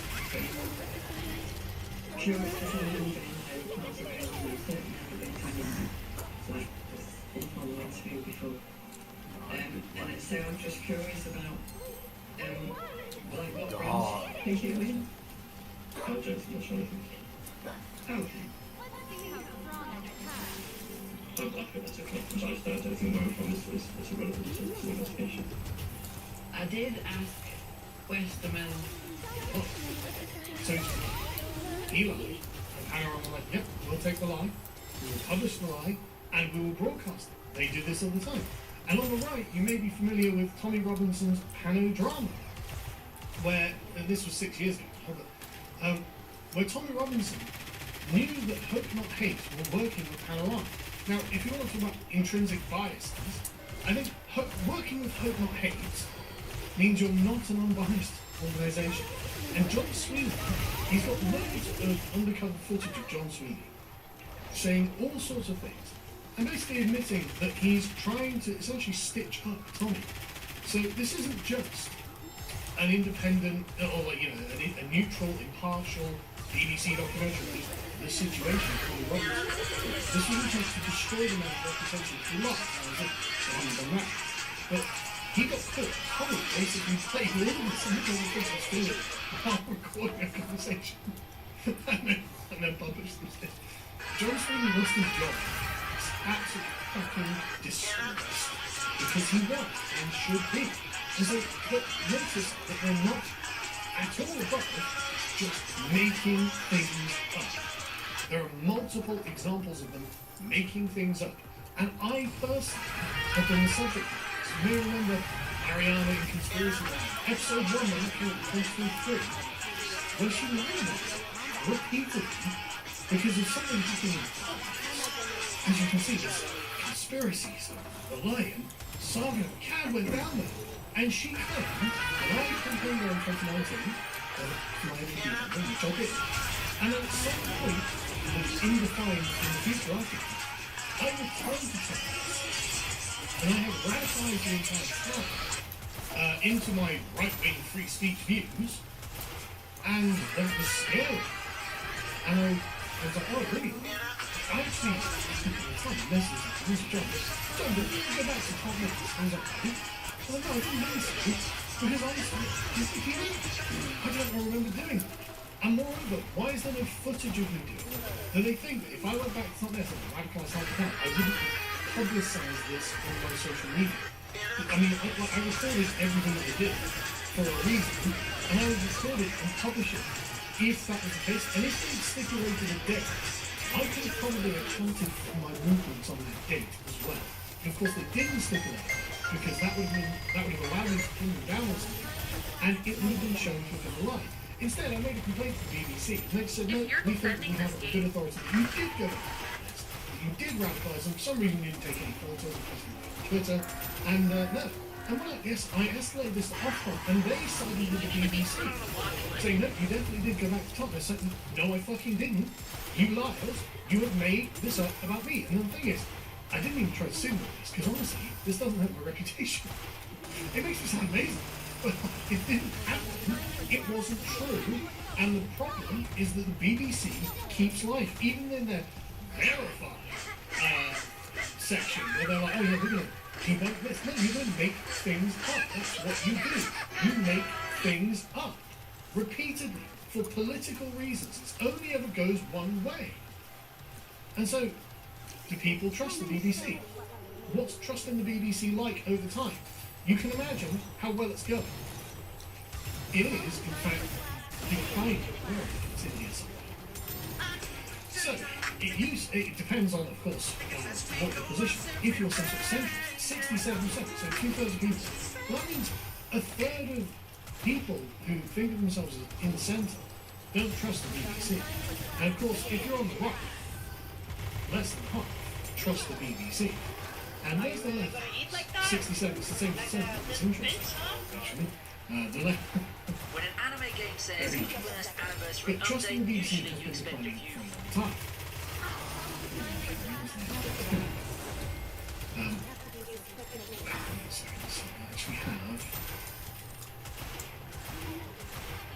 Actually do have another thing that I obviously forgot to load. Move on. Right, so, trust in the BBC, going down, that's right.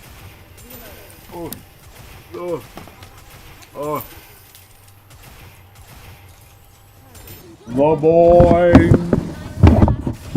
is here. The boy. Yo, when I get done my dailies, get the fucking Discord so I can finish that mission of my game. I still haven't turned that shit off because I don't want to redo that mission. But my computer's going to do the thing where it's forcing an update. And when that happens, I'm probably explaining all this and we don't even have sound. Never mind. We do have sound.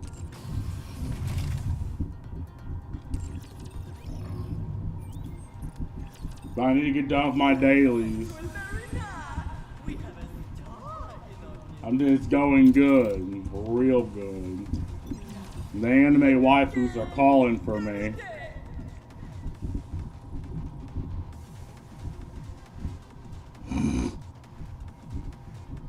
I must.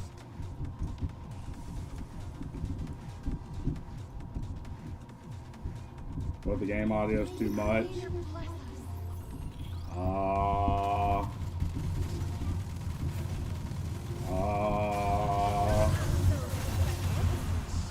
No game audio? What? Oh, no wonder.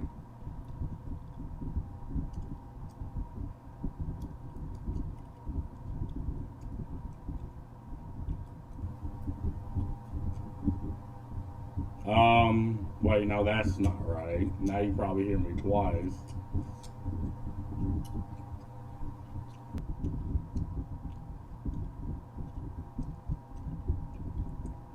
That is so fucking weird.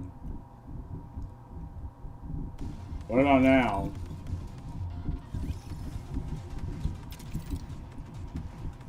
Ready? Is that what? Hold on, I need to look back through the recording. I swear there was audio. May the Creator bless us.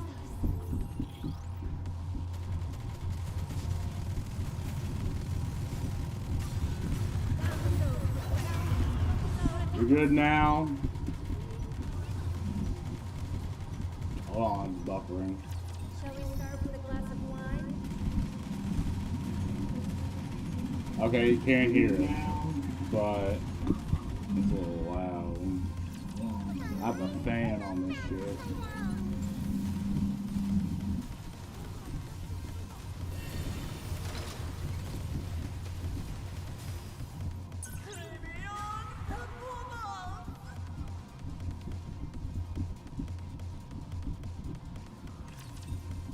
Oh, let me get this fan off the mic. Oh, my ass, bro.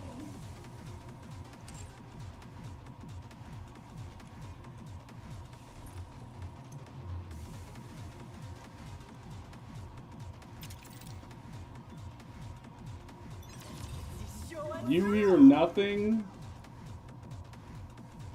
If we can't do it, no one can.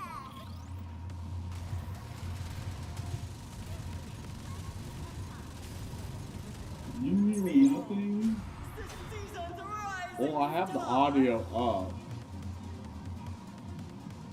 on Twitch. And it should. Hold on. Probably.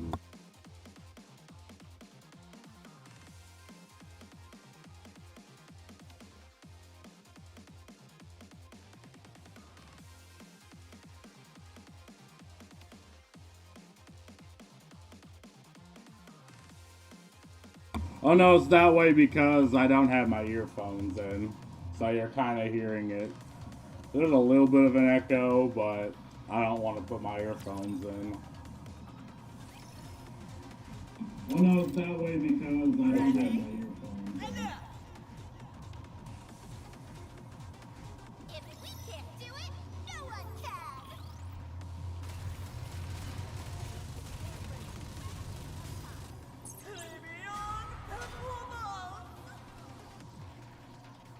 I thought you just flat out weren't hearing.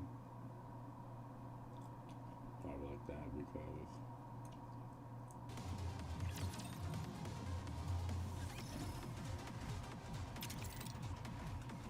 Ready? I never thought I'd be fighting in a dress. But yeah, it probably sounded a bit of a like, feedback because I don't want to put my earphones on. Not to fuck with the sound.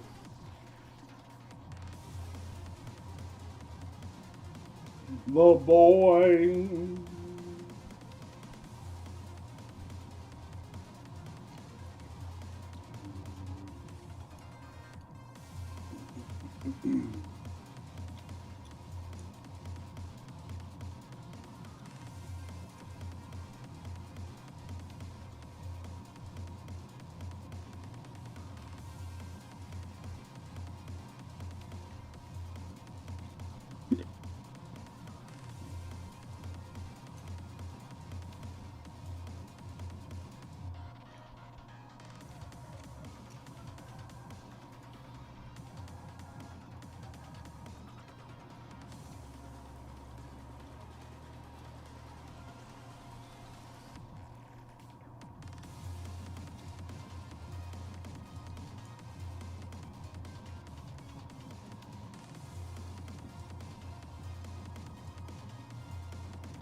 Oh yeah.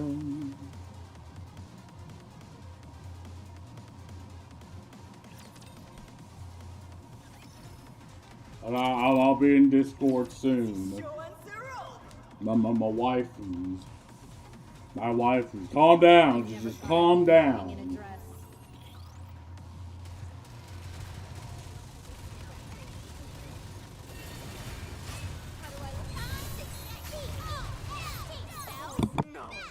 What a shame!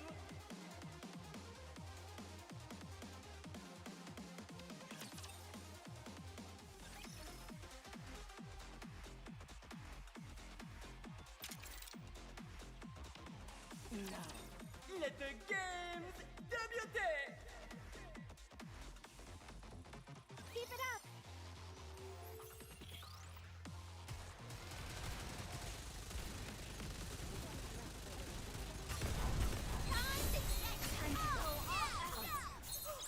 Giving up so soon?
Make some noise!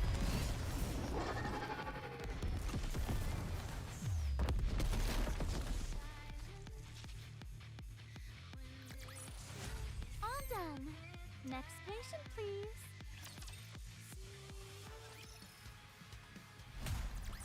How did I do? Chalk up another victory for the commander!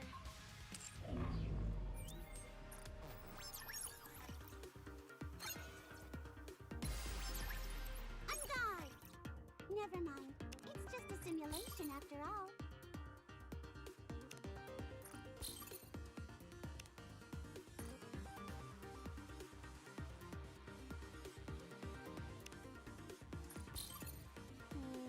It's going to be a bore, isn't it?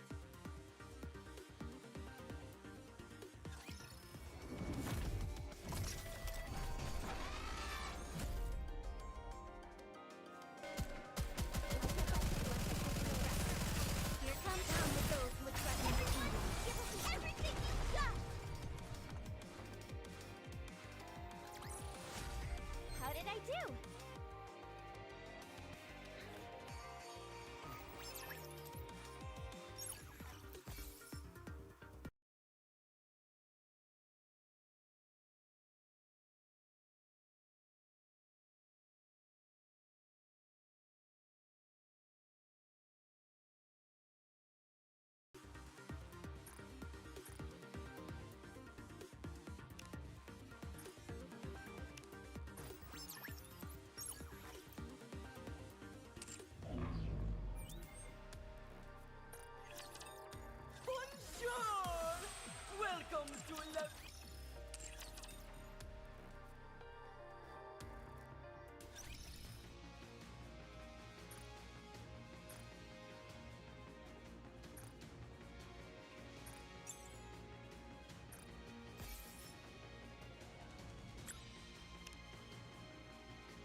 Let's go, AZX.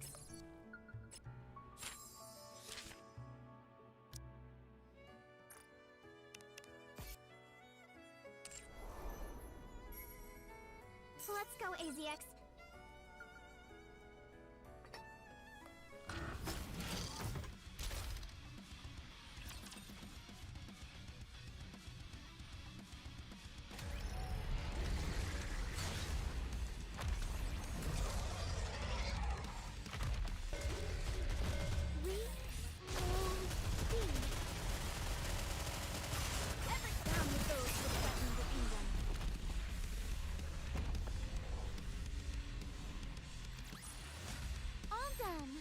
Next patient, please.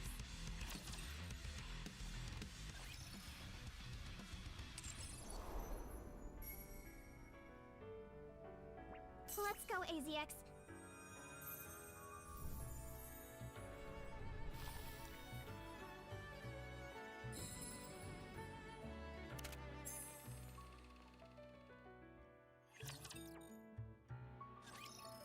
I'll be helping today, too.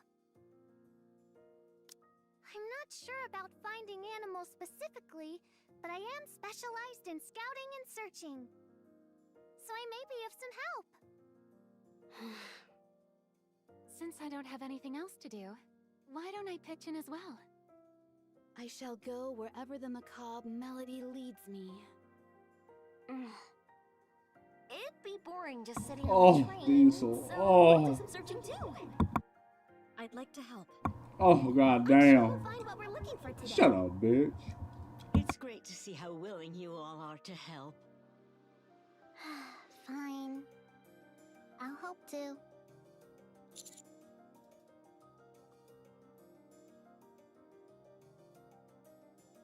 Roger that! The young man and Celine came with me. We kept looking until the sun was about to set, but in the end, we found nothing.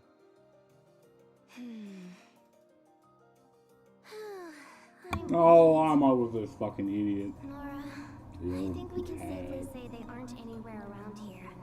They must have died somewhere far away, and the little one fled all the way here. Yeah, I guess so. Still, let's check just one more place. We haven't gone into that next building. Fine, if you insist. We entered the last building of the day. Hey! Look! I found them!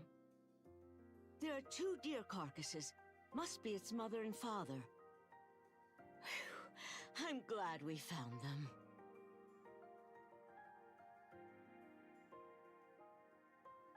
You probably didn't want to see your family like this. But I'm the sort who believes in getting closure. I'm sure they've been waiting for you, even in this state. Maybe if you give them a proper farewell, you'll want to live again. Oh. Young man, Celine, will you help me bury them?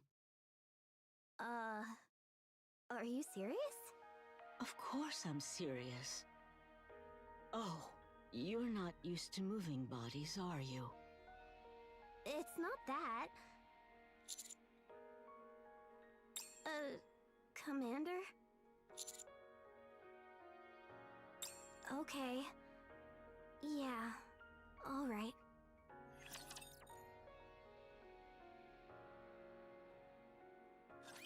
I await your instructions, Conductor.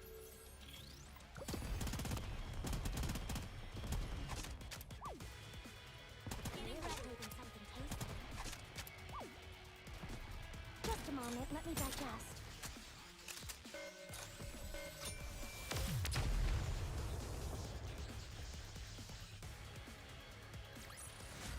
I won! Where's my treat?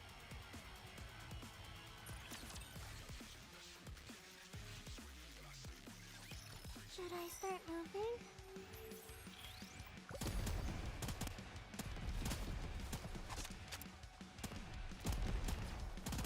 Getting ready.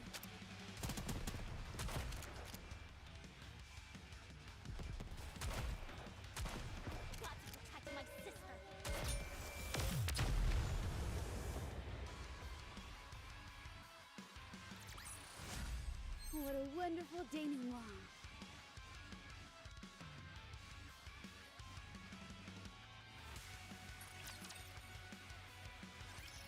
Oh, you found them. That's a relief. Are you intending to bury them here? Yeah. This spot gets good sunlight. It's perfect. All right. I'll help you dig. I'll help as well. So the Requiem has begun. Nora, Yes? the deer says it's hungry. Good. Looks like it's found the will to live. Everyone worked together to dig 2 holes. We placed one of the deer in each, then covered them with dirt. I knelt in front of the grave and bowed my forehead to the ground. Ah, right. This is how you pay your respects where you're from, right? Yeah. If you place your forehead against an object, it imbues it with a soul. If you do the same with a person, it blesses them. Paying respects at someone's grave amounts to praying for that person's soul to cross safely into the next life.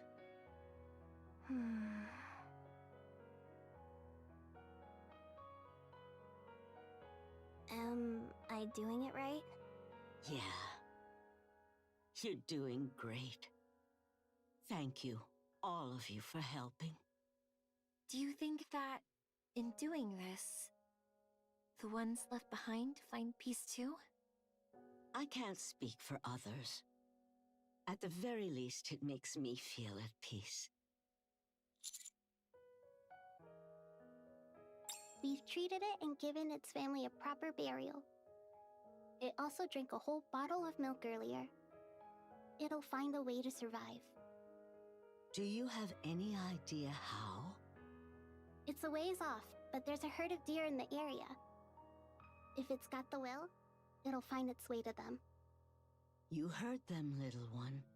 We've helped you all we can. Enjoy your travels on the surface. When your trip comes to an end, let's meet up again. We should head back too. Yeah. Commander? Do you have a second?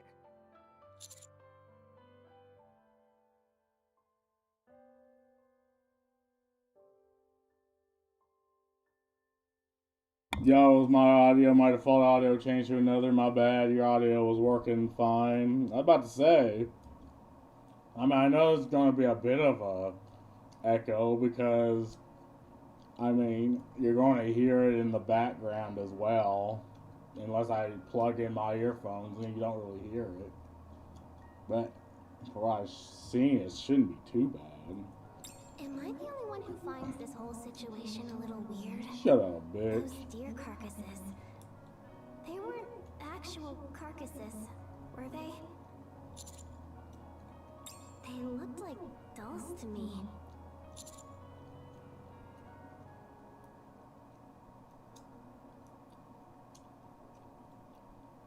Even still, the way she acted, like they were actual carcasses.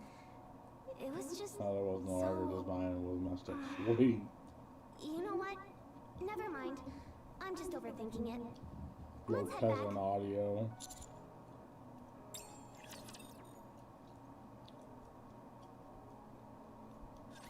As long as you have me, you'll never lose this round. But let's find out. Nice.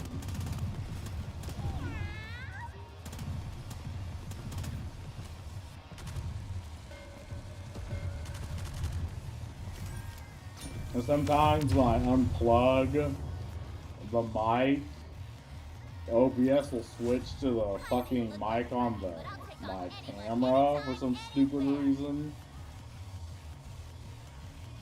And it'll sound like I'm talking in like a box. But whatever. Now that all passengers are on board, Oh!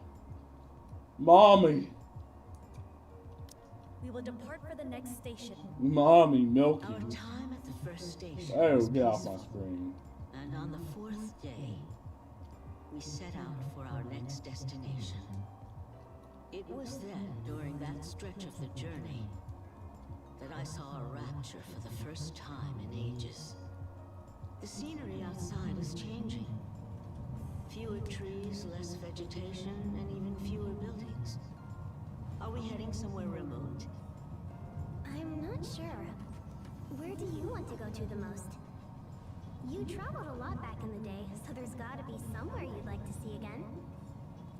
Oh boy, too many places to choose from. I still remember this one seaside resort. And oh, the snow-covered mountains up north are breathtaking. Even back in the day, I didn't have the stamina to reach the summit, but I'd love to go again. What if you had to pick just one place? Just one? In that case, I guess I know where I'd want to return to. My home. What? You still remember your home on the surface? Yeah, quite vividly. It was such a comforting, beautiful place. Then we'll take you there. My goodness. I'm moved that you'd even say such a thing. I'm not just saying it. Trust me. I do. You're very reliable. Excuse me there, minstrel. Are you referring to me? Yeah. Do you know the nursery rhyme, The Way Home? Of course. It's an old song set to a beautiful melody full of both longing and warmth. Oh, The Julia. lyrics as poetic as they are touching. You know your nursery rhymes. Could you play it for me?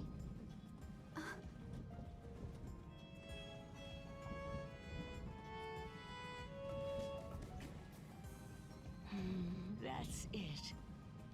What were the lyrics again? Oh, I know that song. Oh, my home, my sweet home. The place where I belong. Yikes. That was, something else. Huh? What's that noise?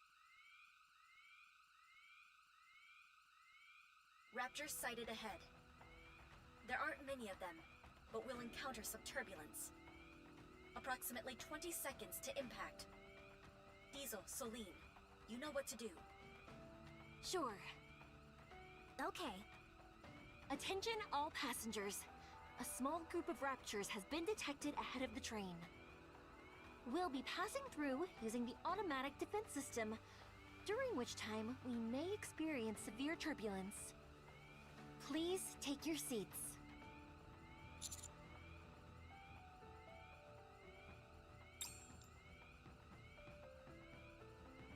Activating safety frames.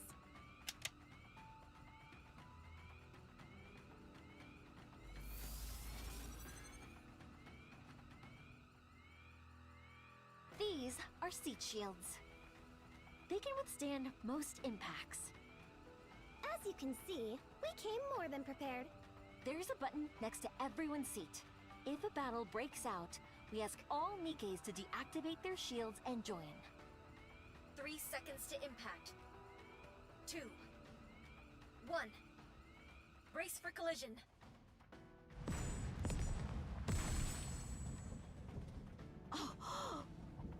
Raptures flew past the train windows. Some had leaped up to attack, only to be struck by the train and sent flying.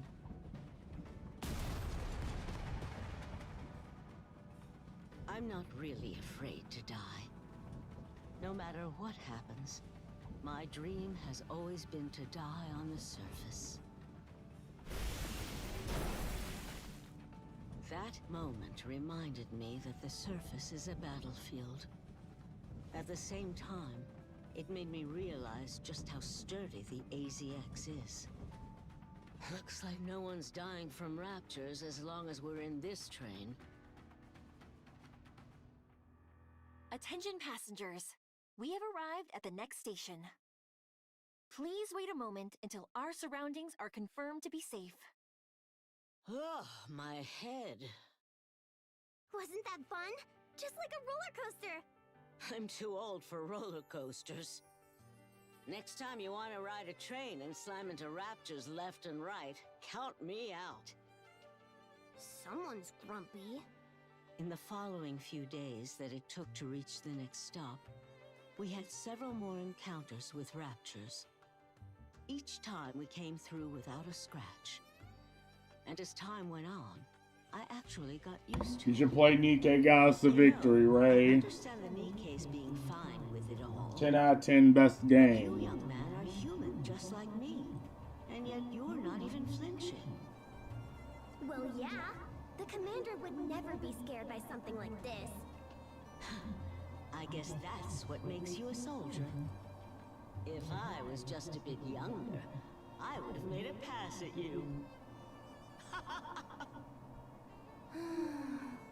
I think I get why you're single.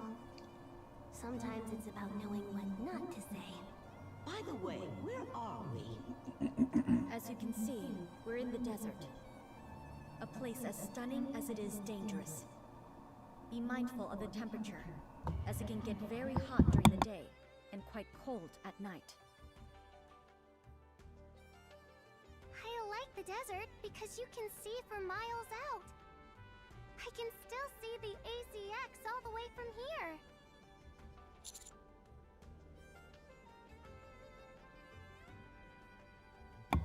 I don't know, to be honest, I'm not liking the gameplay. I mean, it's a visual fucking novel. What game? Well, there's a bit of gameplay, a bit of combat, but you want it for the story and anime waifus. Except this stupid bitch. I fucking hate this girl. If you like this, you belong on a list. It is hot though. Shut up, bitch. Are you alright, Commander? Nah, I want to be with Brid and Diesel, my waifus. Yeah, I'm okay. Couldn't scout at the area by myself. Thank you for coming with me, though. Oh, wow, this is bitch. Don't you be bored? That sounds like a line from a TV show. Like one of those dramas. Oh. No issues in Section D. Decoys have been set up. Thank you. Money.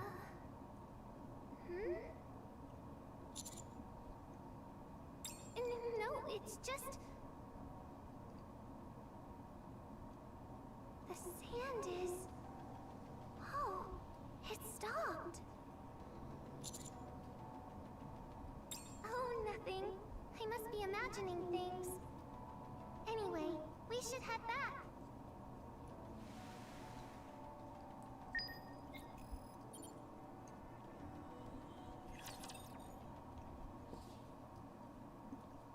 But amazing story.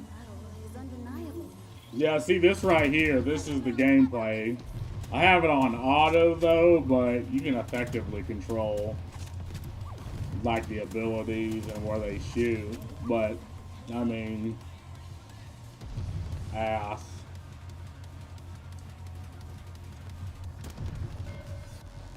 And I mean, this is easy because, well, I'm a pretty high level. That was a filling meal. What's next on the menu? I'm about ready to head out. Are you going to walk around the area?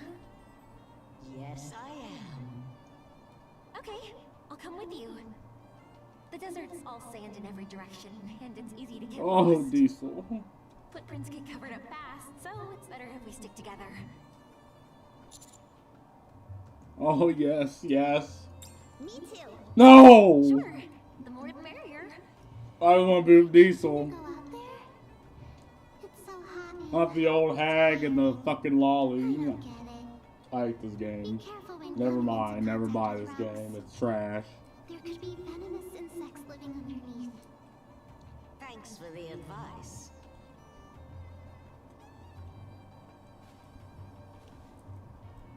God. Air so thick it clogs the lungs. A sun so hot it can burn the skin. Oh, trashy games though. Fine. Sands that stretch Well, then you'll love as this far as game. I can see. Oh, this is great. I had forgotten what it felt like to walk on sand. The way I've the forgotten rain what it felt sank like to beneath Jules each my step team. was extremely refreshing. Let's go have ourselves some fun. I can't afford free games either, bro. Bro has to pay to be broke. Isn't the sound of sand under your feet nice? Yeah, this feels great. Oh, look at that! That's a cactus! That's right. So you know about cacti? Of course I do. Never shove them seen up your one this ass. big, though. I used to have one, but it was no bigger than my palm. I got it as a gift from someone who said I was about as prickly as the cactus. Now that I think of it, that's an awfully silly reason for a gift. Well, can we slow down a bit? Is walking through sand not hard for her? She's so fast. Diesel. Whew, it is Oh. really hot today. At least you're here. Are you doing okay, Miss Nora? Better than okay. This nice breeze we've got going is actually keeping things fairly cool. Where I used to live, it'd get pretty warm, so I'm used to the heat. Hot. So hot.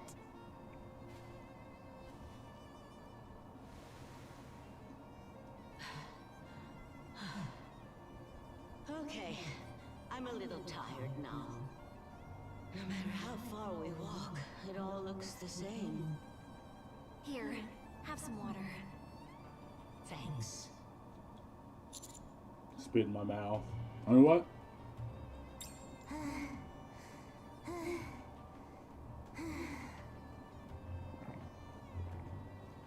That's better. I think there's someone over there. Huh? Where? There. Far off in the distance. There's a Jawa. Kill it. Maybe a lost Nike? Kill that little bitch. I don't see it. Bro, what am I, gay? I can see it.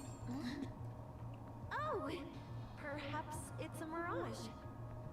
A mirage? I've heard people often see them when they're in the desert.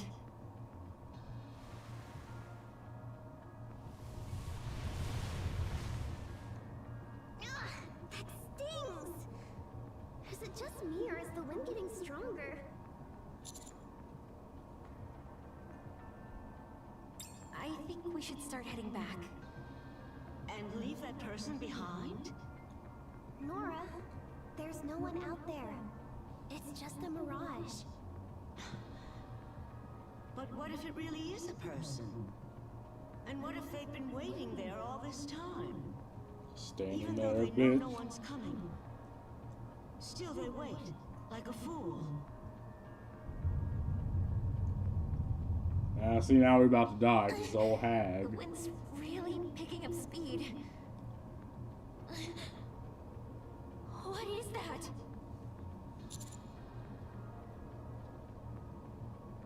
Hey, did you see that stalker-like game Misery? I think it's called. They're back up on Steam. I guess they settled the GSC copyright issue. Yeah, I heard about that.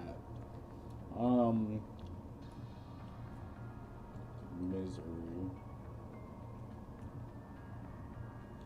What was it they were fighting that one against? I can't remember. Nani?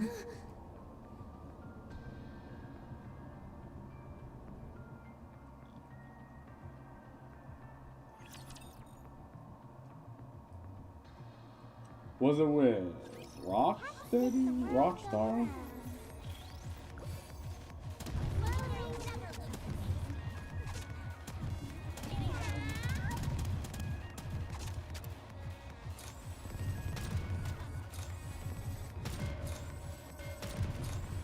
Just a moment, let me digest.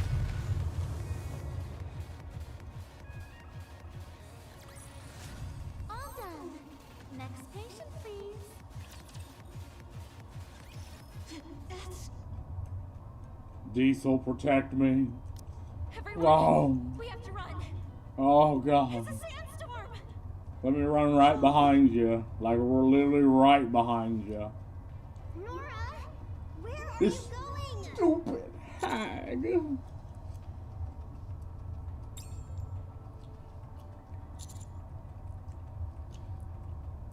James, this way, bitch. Hurry, we gotta get to safe day. If we run, what happens to that person over there? We don't see anyone. We told you it's a mirage. I'm really the only one who sees it? Everything, something about assets they use were too close to assets used in Stalker titles. I mean, there's a couple assets that look similar on Unity, but if you can prove, no, I got this from Unity, you know, show the receipts and all that, I mean, it shouldn't be an issue. It's just annoying having to deal with that shit.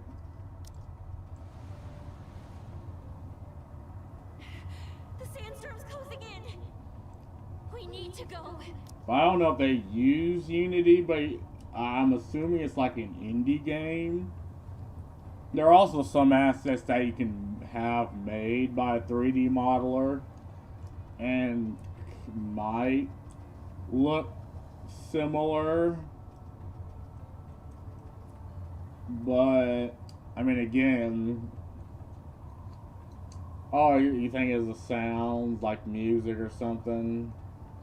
I didn't read much into it. Yeah, that kind of boils it down, because like a lot of like the house models or like the assets of like the one, like certain bunkers, I mean, you don't really have like a trademark on that,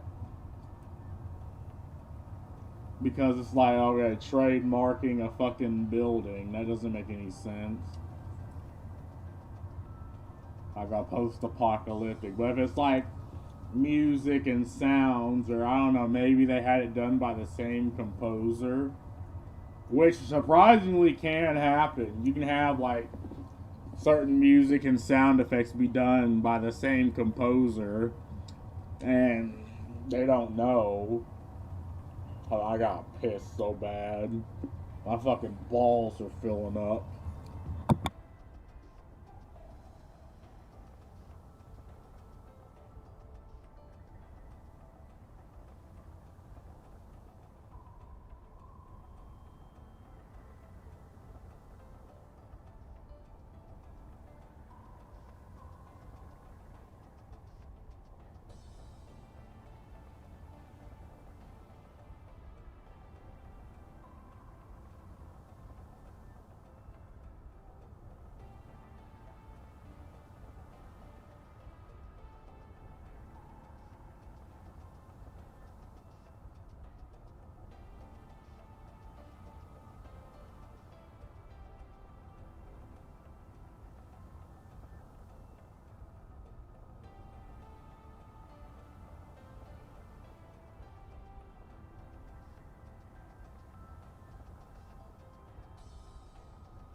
I am back.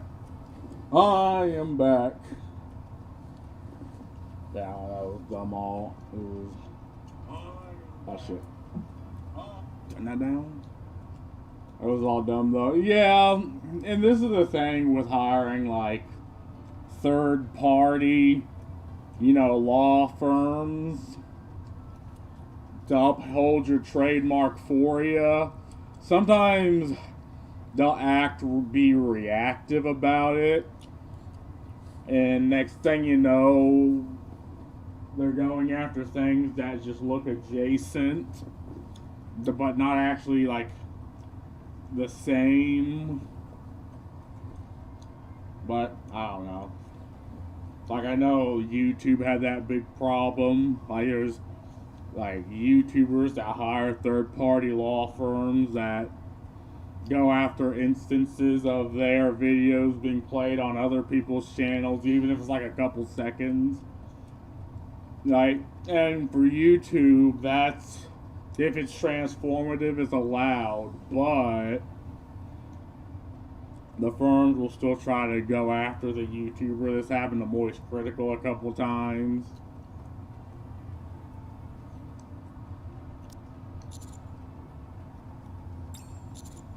Noah, if you don't leave now, we'll all be in danger. Yeah. Bring your asses over here. Lives at risk over something that might not even be real.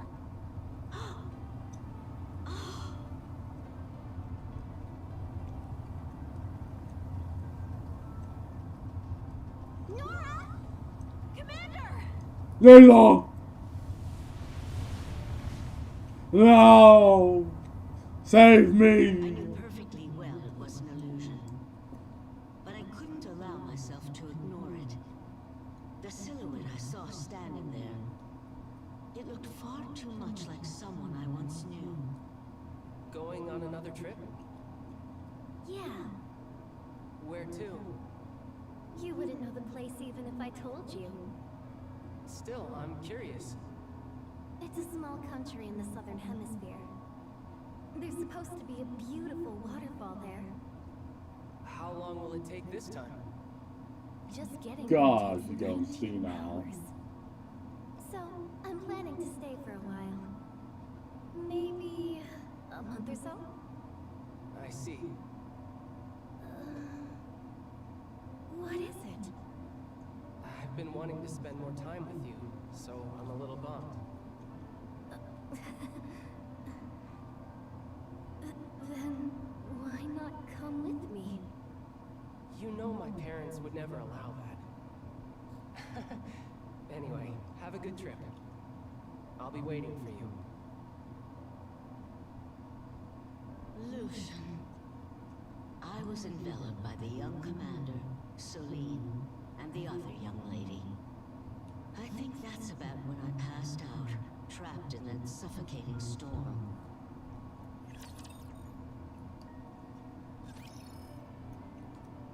I do believe my waifus are sated. I think I have like about an hour or so.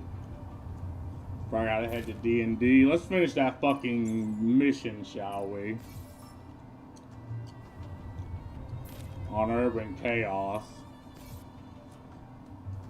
Gotta grab my stuff. But again, you're supposed to treat this game kind of like a Tamagotchi. Or you just sign in, do your shit, then go. And you give all your time and effort to your waifus. And goon vehemently. Because by God, there's a lot to goon to.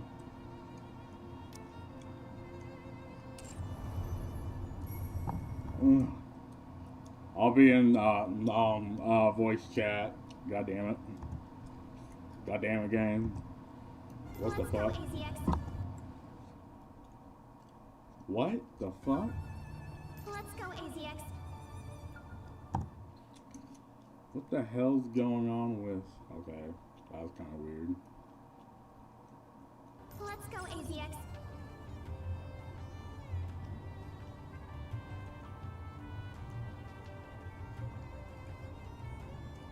My balls, my balls, my balls,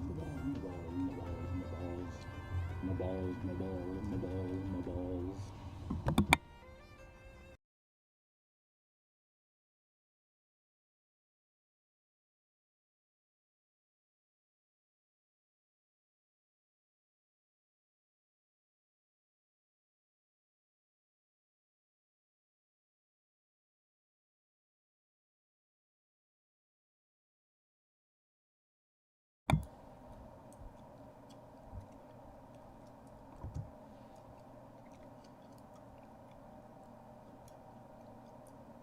The boy. How we doing? Yeah, I think literally on that same fucking mission we're still at. Oh, I think I can do one more. I got D&D to go to around 6:30. Let's get this shit fucking started. Yeah. Share screen.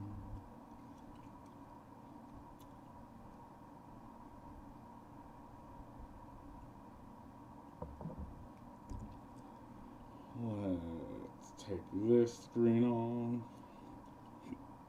Oh god, it's in another window. This better not show my hentai. Nah, we're good. Holy fuck. For some reason,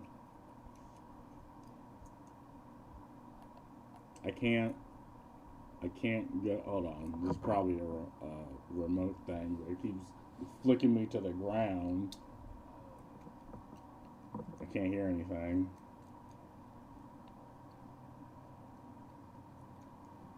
Oh, fucked up, hold on.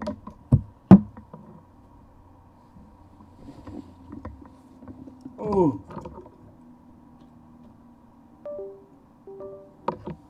Reconnect controller. I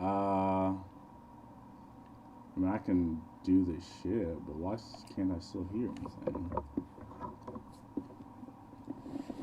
Can I? Nope.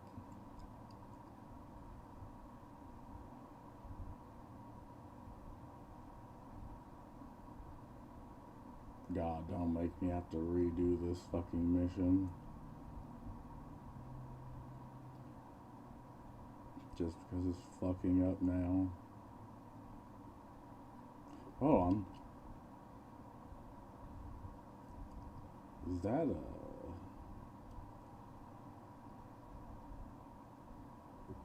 audio thing?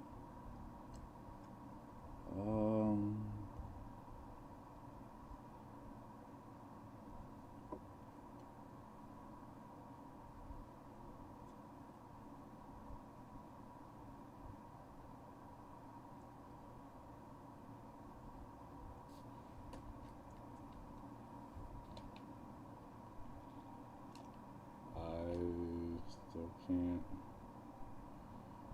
hear. Wait, what if I die? Will that do something?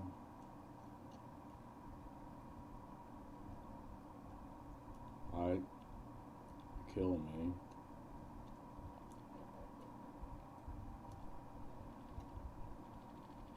Oh no. Oh, I'm burned.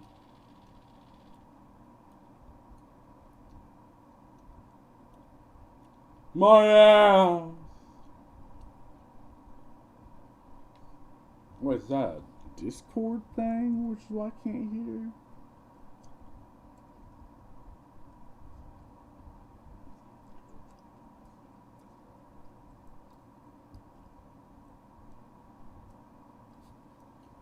Failed.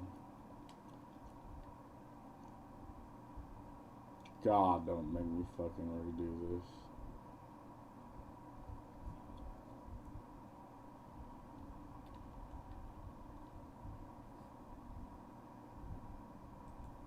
I can't hear it on my screen. Fuck! Fuck! Alright, what do we do? I don't want to restart this. Oh, hold on. Headphones, no, yes. Nope. Still can't. I'm about to restart Zima. That's probably it. Oh well, that's what I gotta do. Fuck it. Fuck it. Fuck it. We're restarting this bitch. Let's not show my porn.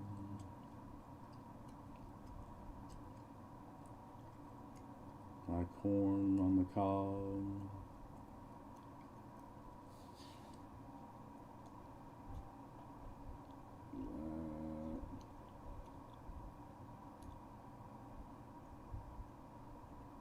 What game? Girls for Line 2.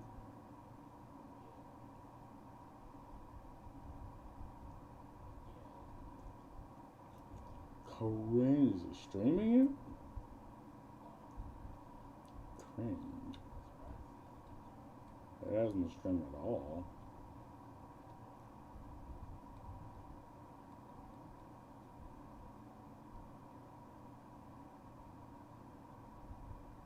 I'm gonna stream the Game Awards on the 11th. Then I don't know. There's a announcement for Total War. I played the fuck out of Total War games, so I might stream that tomorrow.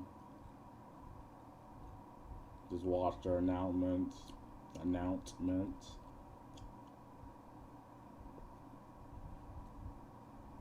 Alright, we're so back. I hate this. Full screen that bitch.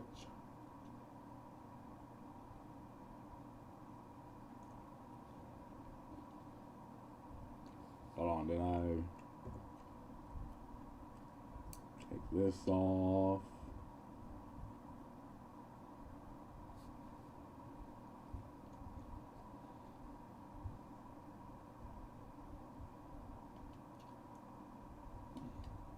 Urban chaos. Riot response. Oof, oof, oof, oof. Ooh, ooh, oh! There's the lore. Lore, we gotta look at the lore. Ow.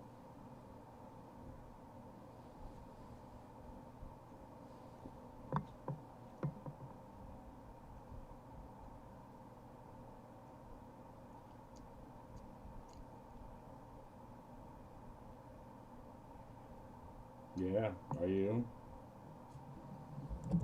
Hold on.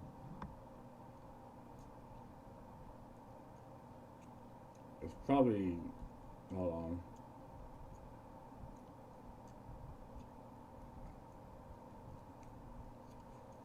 It's probably because it's... Oh, I think it turned it off. Yeah, I have to re-share the screen.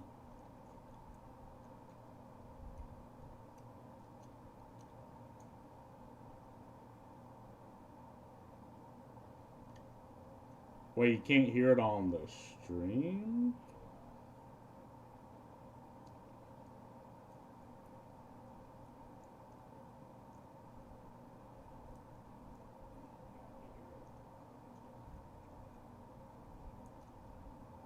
And Wyatt is at an all-time Oh, you can hear it now. On stream. I don't know, it's showing Reports are your, now coming in that the I don't know, Gang wallpaper has background hit thingy. fire and So, I don't know. paramedic crews in the East Side shipping yard. Witnesses confirm the buildings surrounding the area have been filled with explosives. We'll have more details on this story as they come in. Check Oh, Channel 7. okay, I hear it now. Yeah. In your city. Yeah, now we're in business. I think. Hopefully. Gangster.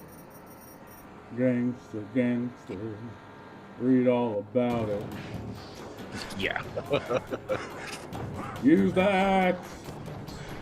Use the axe. I mean, you could grab one of them fevers too. Now, see, they're adapting two-handed combat. Yeah. I fucking hit him with them tungsten bullets. Sent that bitch flying.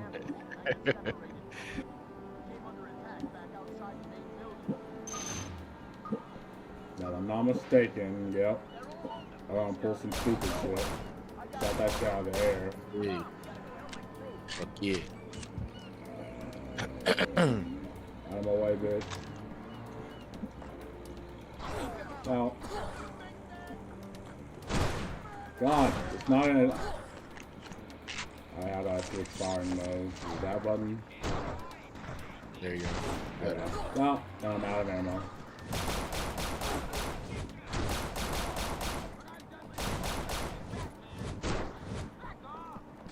Don't get too far ahead.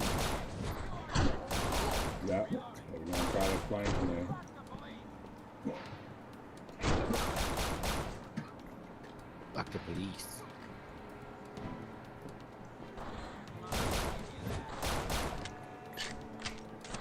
I will say this is probably one of the most annoying missions. It's a good thing my dude has that Wolverine healing. And he takes like no fucking damage. Now this would be annoying.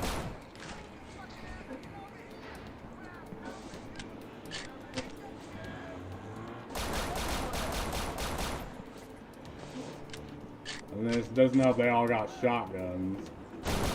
But I don't know, I think it'd be more annoying if they charged me.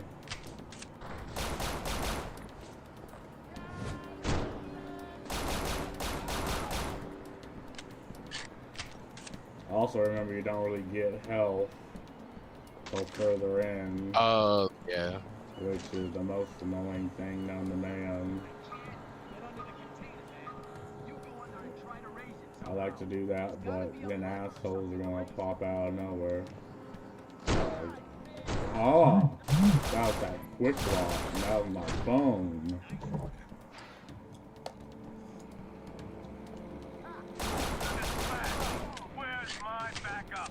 FD-13, hang in there. T-0 are in your vicinity and will be with you shortly. Well, blammo. What's your ETA for reaching the Well, Williams blammo. factory? Well, blammo. Well, blammo. Wait, I didn't kill you? Hold on. Wow. Wow.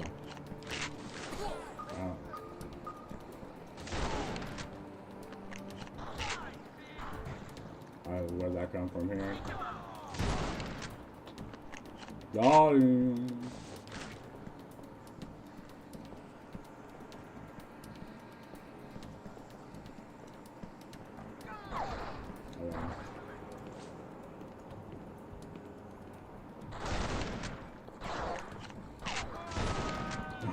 Fucking love that. Wait, well, what do you mean get down? Here I come, pussy. Get you.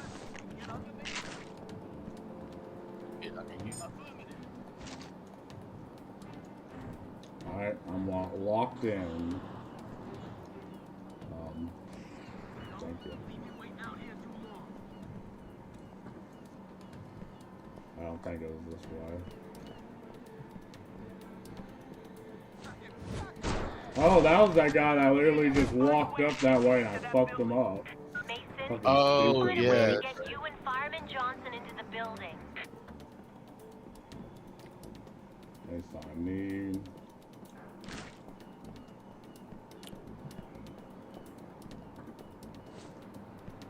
Where are you? Oh. Alright. Put that down. Put that down.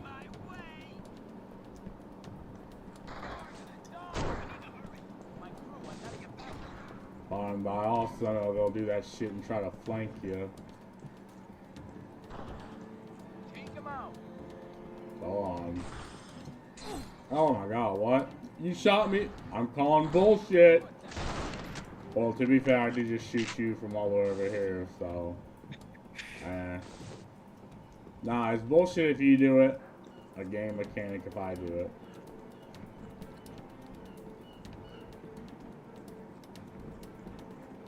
And open that shit. I think it's one of those sequences where the game's like, oh hey, I'm gonna spawn motherfuckers behind you. Because I hate you and everything you stand for. Blame them.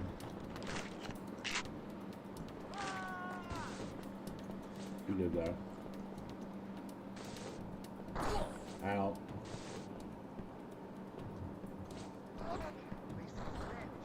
Blam off. Blam on. Blam on. Out. I don't know if I'm hitting ya. Oh, goddamn. Y'all calm down.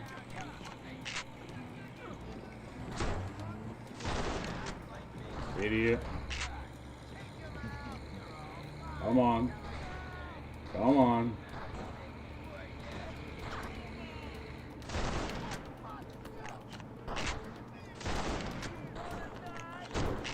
Oh god, bro's getting lit the fuck up. You stop shooting, bro. I'm away. Damn. Too fast. Is that gonna get me killed?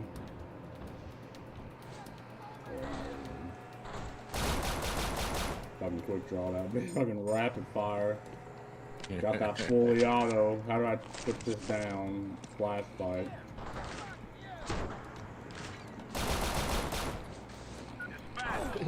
Yeah, fuck.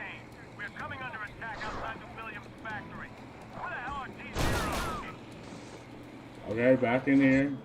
More motherfuckers are coming. I don't know where.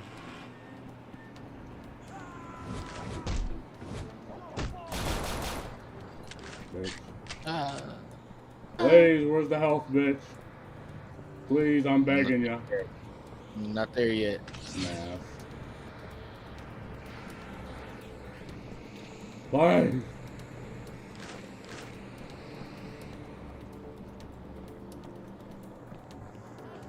Oh, woman! Woman!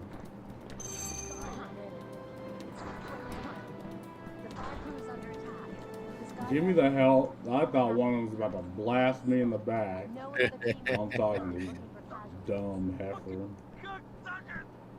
help? Yes. No problem. Here you go. Give me that shit, bitch. Thank you, bitch. Zero, protect that fire crew. Lava boy! I almost lit you the fuck up, dude.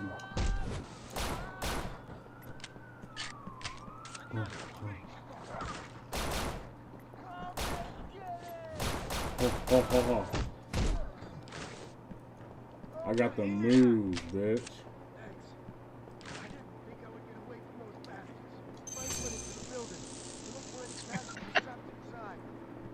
I thought you were one of them. Sorry, I fucked you up.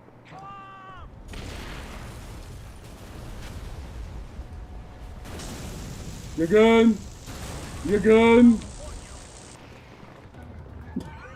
Oh. Did you hear him too? He's like, I'm gonna report you.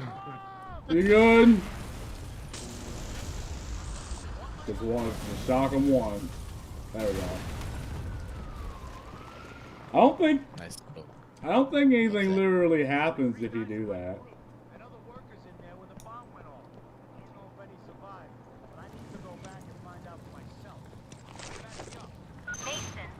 Here I come. With any help they require. I got you, have more Omni. fire crews en route to your location.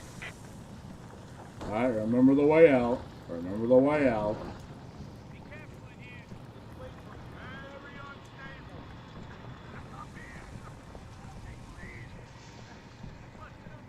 I got you, Omni. I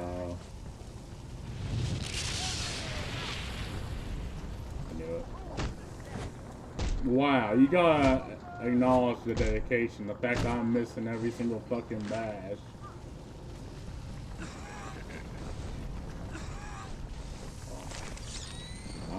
whipped out the shield as if that's gonna save me. Is that for that? Oh, okay. There's that door. And there's this one. Unit 15, what is your current ETA? Dispatch, this is Unit 15 en route to the Williams factory. ETA 5 minutes. There's this one. Oh, this is up here. Well, then nothing just leaves back here. Which leads here.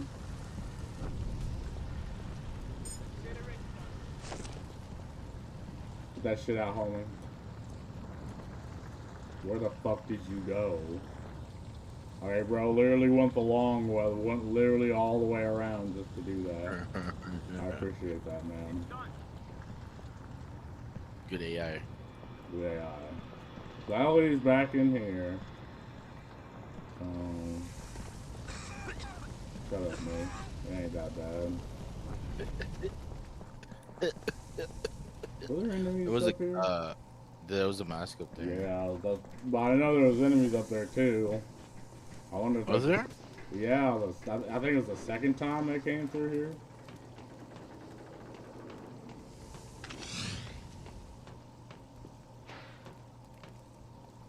Well, there ain't now, so that's all that matters.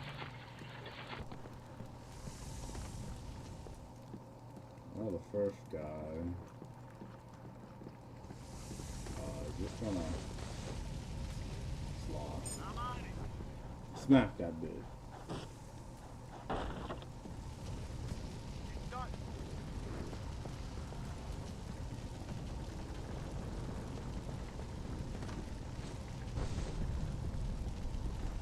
God, why have to be places like these? Oh shit! God, man.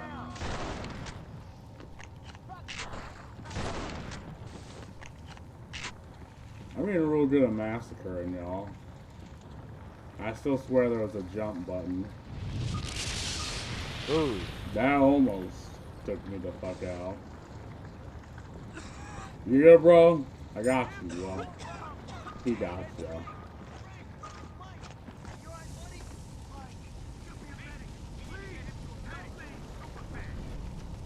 Alright, well, on the way. We're going. Just follow me. You know, you can't, for some reason, you have to fucking follow me. Shut up, me. Yes. I think this is the wrong way.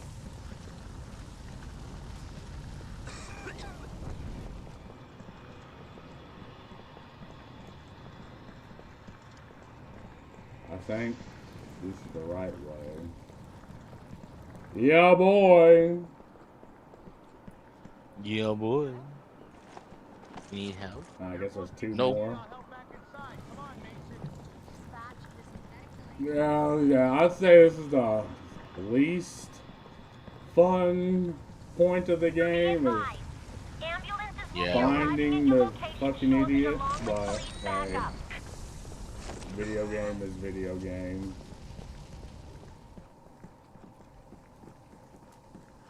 Yes, I swear the second time through, there were fucking idiots up there that started throwing shit. I guess they decided just not to spawn in.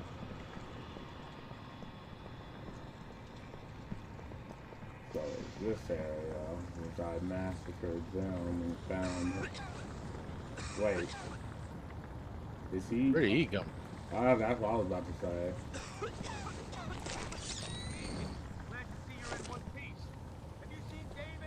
Alright, well that's the... I haven't seen him. I've just been taking care of these fires. Have you checked the ground floor? Alright, I'm gonna go deal with these fires. Building for any more survivors, get them out to the medics. Whether the fires are the least of your concern. I mean, you're doing your job and all, but there's also heavily armed people here trying to shoot you.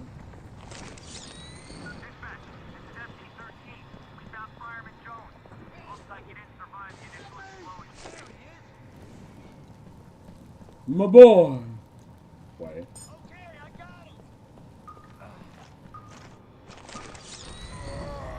No! Ooh. What, bro? I hate this The game. fuck was that? An explosion, I suppose. Yeah. And we're back here. Yeah. Shut the fuck up and get this shit. Mason, assist the fire crew with any help they require. I have more fire crews en route to your location. Break that bitch.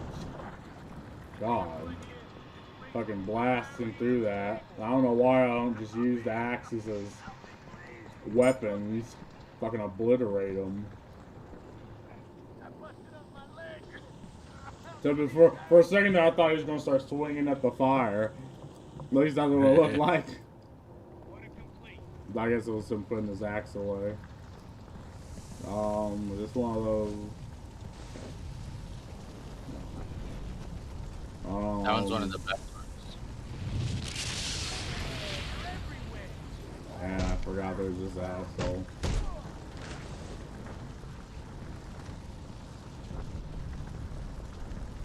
I doubt this. No. What? Unit 15, what is your current ETA? There's one of those guys. Smack open. Okay, fine. I'll put the mask on for 5 seconds. Don't want to take it off. I do have to keep getting these fucking masks when I die, right? Yeah. What a thrill.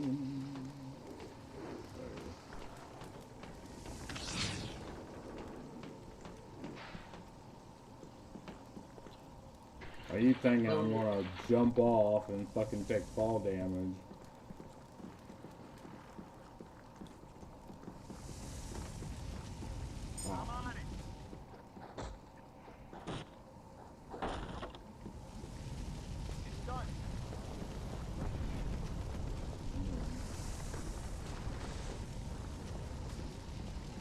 This loops around to these assholes.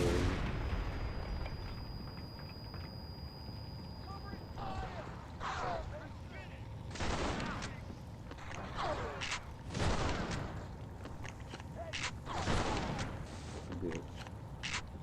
And one of them are in there. Oh god. Ooh.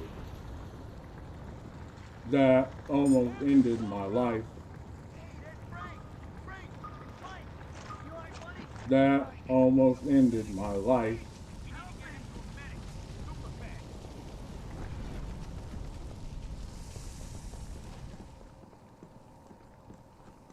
My pussy itch. Yeah, I'll be fine. Dies right then and there, has to restart. Uninstalls game from emulator.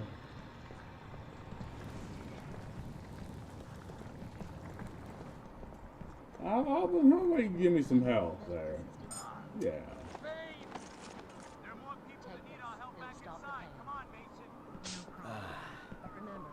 That fentanyl. I'm on that fent.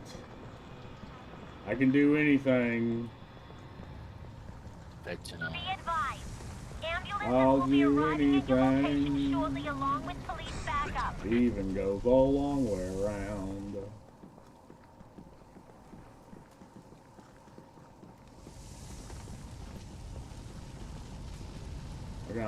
Okay, so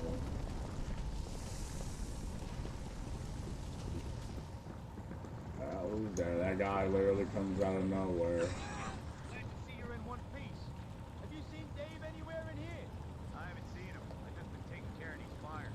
Have you checked the ground floor? All right, I'm gonna go deal with these fires. Check the building for any more survivors and get them out to the medic. This is the bad room. Dispatch, this is FD-13. We found Fireman Jones. Looks like he didn't survive the initial explosion. There he is. I mean, is there any other way out, or do I just need to not run through there as fast? They got your shield in now. Yeah. That opens that. Yeet. Looks like the only way out of here is down Damn, these dropping down. Oh, fine, a checkpoint. You told me I was just literally that far away from a checkpoint and killed me. The police have just arrived at your location. Help is on its way. Come on, let's open these doors. Let's go. Let's go. Oh god, never mind. It's becoming one of those. Bro has a fucking chainsaw. Get the hell out of here with that.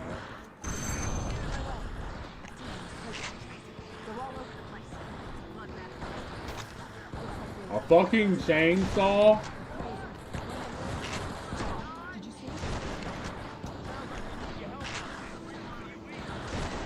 Oops, I shot my own dude. I'm sorry. You'll be fine. You'll be Just fine. the Look, the only ROE I know is engage. What? Are Kimbo fucking Uzis? Get out of here with that, bro. I love this game.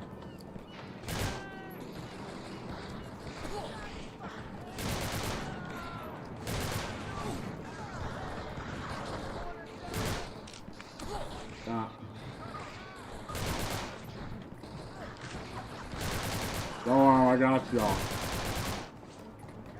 Wow, I didn't kill him. I'm away. They're getting lit up too.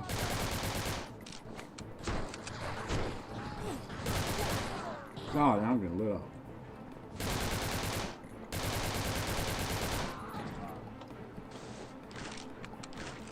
Give me that fucking Arkimbo. I got like 2 fucking weapons. Mason, find a way of getting into that building and apprehending the leader. Oh, I got you. I got you. We gotta take that leader alive. Keyword alive. Let's try to do that, shall we?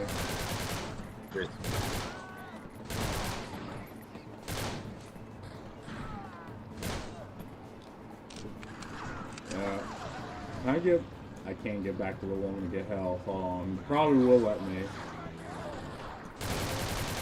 Or give me health. I just need to take out these assholes.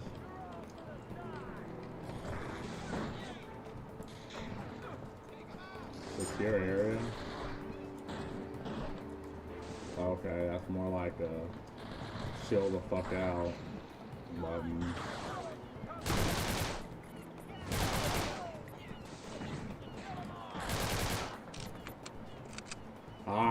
I love this game. God, I just wish they'd quit spawning in. I feel like it's one of those where I just need to go. I'll just be infinitely fucking massacring. I don't know. Oh, no, here they come again. I think it's one of those.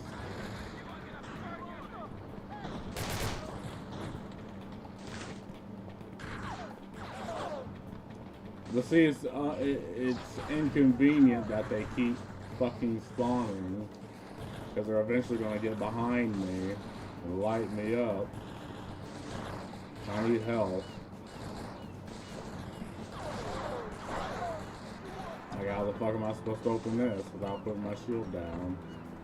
Okay, he just stopped. Thank you. Oh, no, he didn't. Bro, wait until I put that shit down. That's diabolical.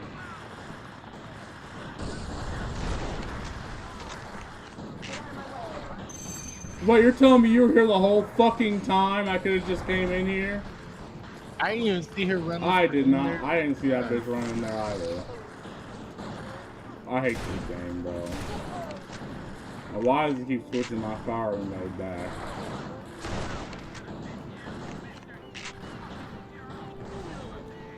Oh my god! Officer friendly, no!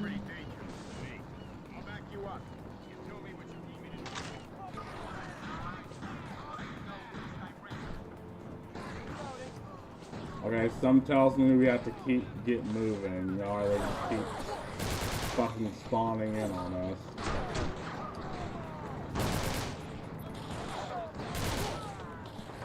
But I can't move, otherwise we'll just...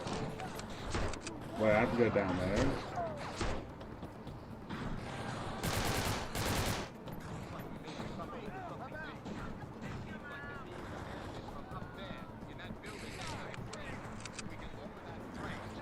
Okay, can we stop talking so I can... Can we stop talking? Find a way of getting into that building and apprehending the leader.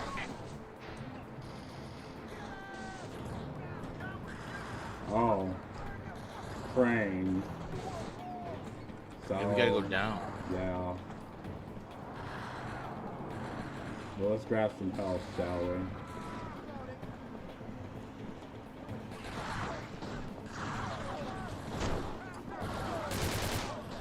Bro, why would you run directly behind him? My dude's getting lit up like a fucking thing kitchen over there. What a fucking hero. You better have some health for me. Looks like you could use some help. It's a bloodbath, Nick. Looks like they were waiting for us to arrive. They're crazy. One of them had an electric saw. Did you see? Yeah, fuck them up.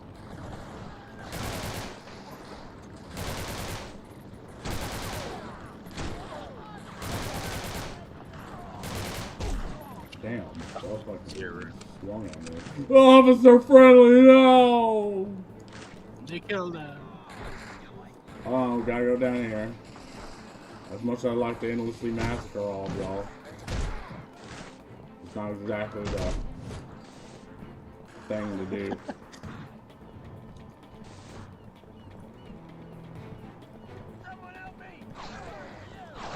Who said that? Over here?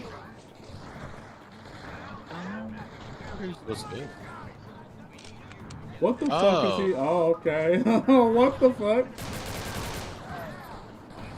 Bro taking a shit. Mason, escort the dock worker back to the crane control room so he can let you in. I could have just, you know, blew the thing up. We had a chainsaw through it. Yeah. You good? Bro's getting eviscerated. You got him, bro. Fight back. Let that good pop. Yeah. Bro got that aura.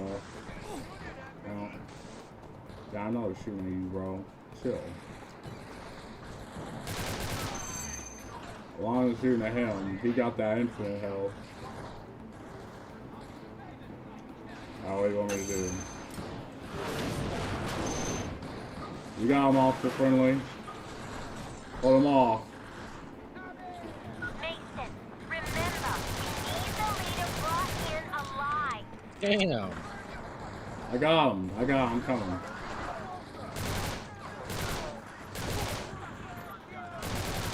Yeah, that dude took like every fucking bullet. I got him.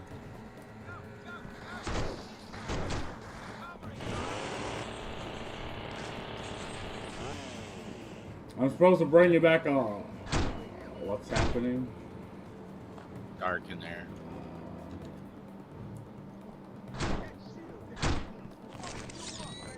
Wrong one. Ooh. What's I can't. Oh my god, that looked like a fucking Minecraft person. Yeah, I thought the fucking Enderman. That shit kinda scared the fuck out of me. I'm like, what type of fucking game we're playing? Like that right there, right there. Yeah, you see that? yeah. Looks like a fucking Enderman. Alright, turn mine. Hey. No, he makes you drop the shit when he hits you. Alright, that's clever. That's clever. Ow. Forgot how to switch weapons, that's hype.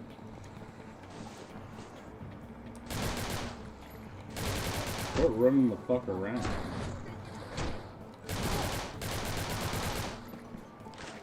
Oh wait, that's my phone. Hit that. There we go. Flashlight, flashlight. Oh, that's burst mode. Cringe! Whoever uses fucking burst mode.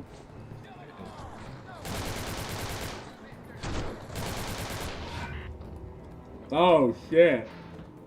Oh, no. Another one bites the dust. No. Yes. Nigga. Yes. No. Fuck. Bro. Couldn't No. bring him in alive, huh, Mason? That sucks. Probably could have told us a thing or two about the gang's next move. Yeah, man, I Looks like we tried, need a man. goddamn medium to get anything out of this guy. Anyone got a Ouija board or something? Ouija board. Yeah. George, in the Channel 7 copter, reporting live over a scene of carnage that was once known as the Southgate Dockyard. Now, I don't know if it's clear to the viewers, but I'm flying through a huge cloud of deadly and possibly toxic smoke pumping out of these historic buildings. Who knows who caused this devastation? Was it T-Zero with their apparent casual disregard for innocent lives in their so-called crusade against the burners? Couldn't be me. The burners caused the fire, trying to escape from certain death at the hands of a heavily armed police squad. Couldn't be me. Couldn't be me. Have you been terrorized by T-Zero? If so, contact Survivor, no checkpoints used. McNamani in the studio. I don't consider that death. That was some bullshit. Yeah, dying from bullshit don't matter. Well, it's getting about close to the time. I got a D&D. Put my D inside the D of other people. Do I have enough time to do this? I have no fucking clue. Nah. I'll come back to this game. But I got to get going. For stream. Peace out. Fucking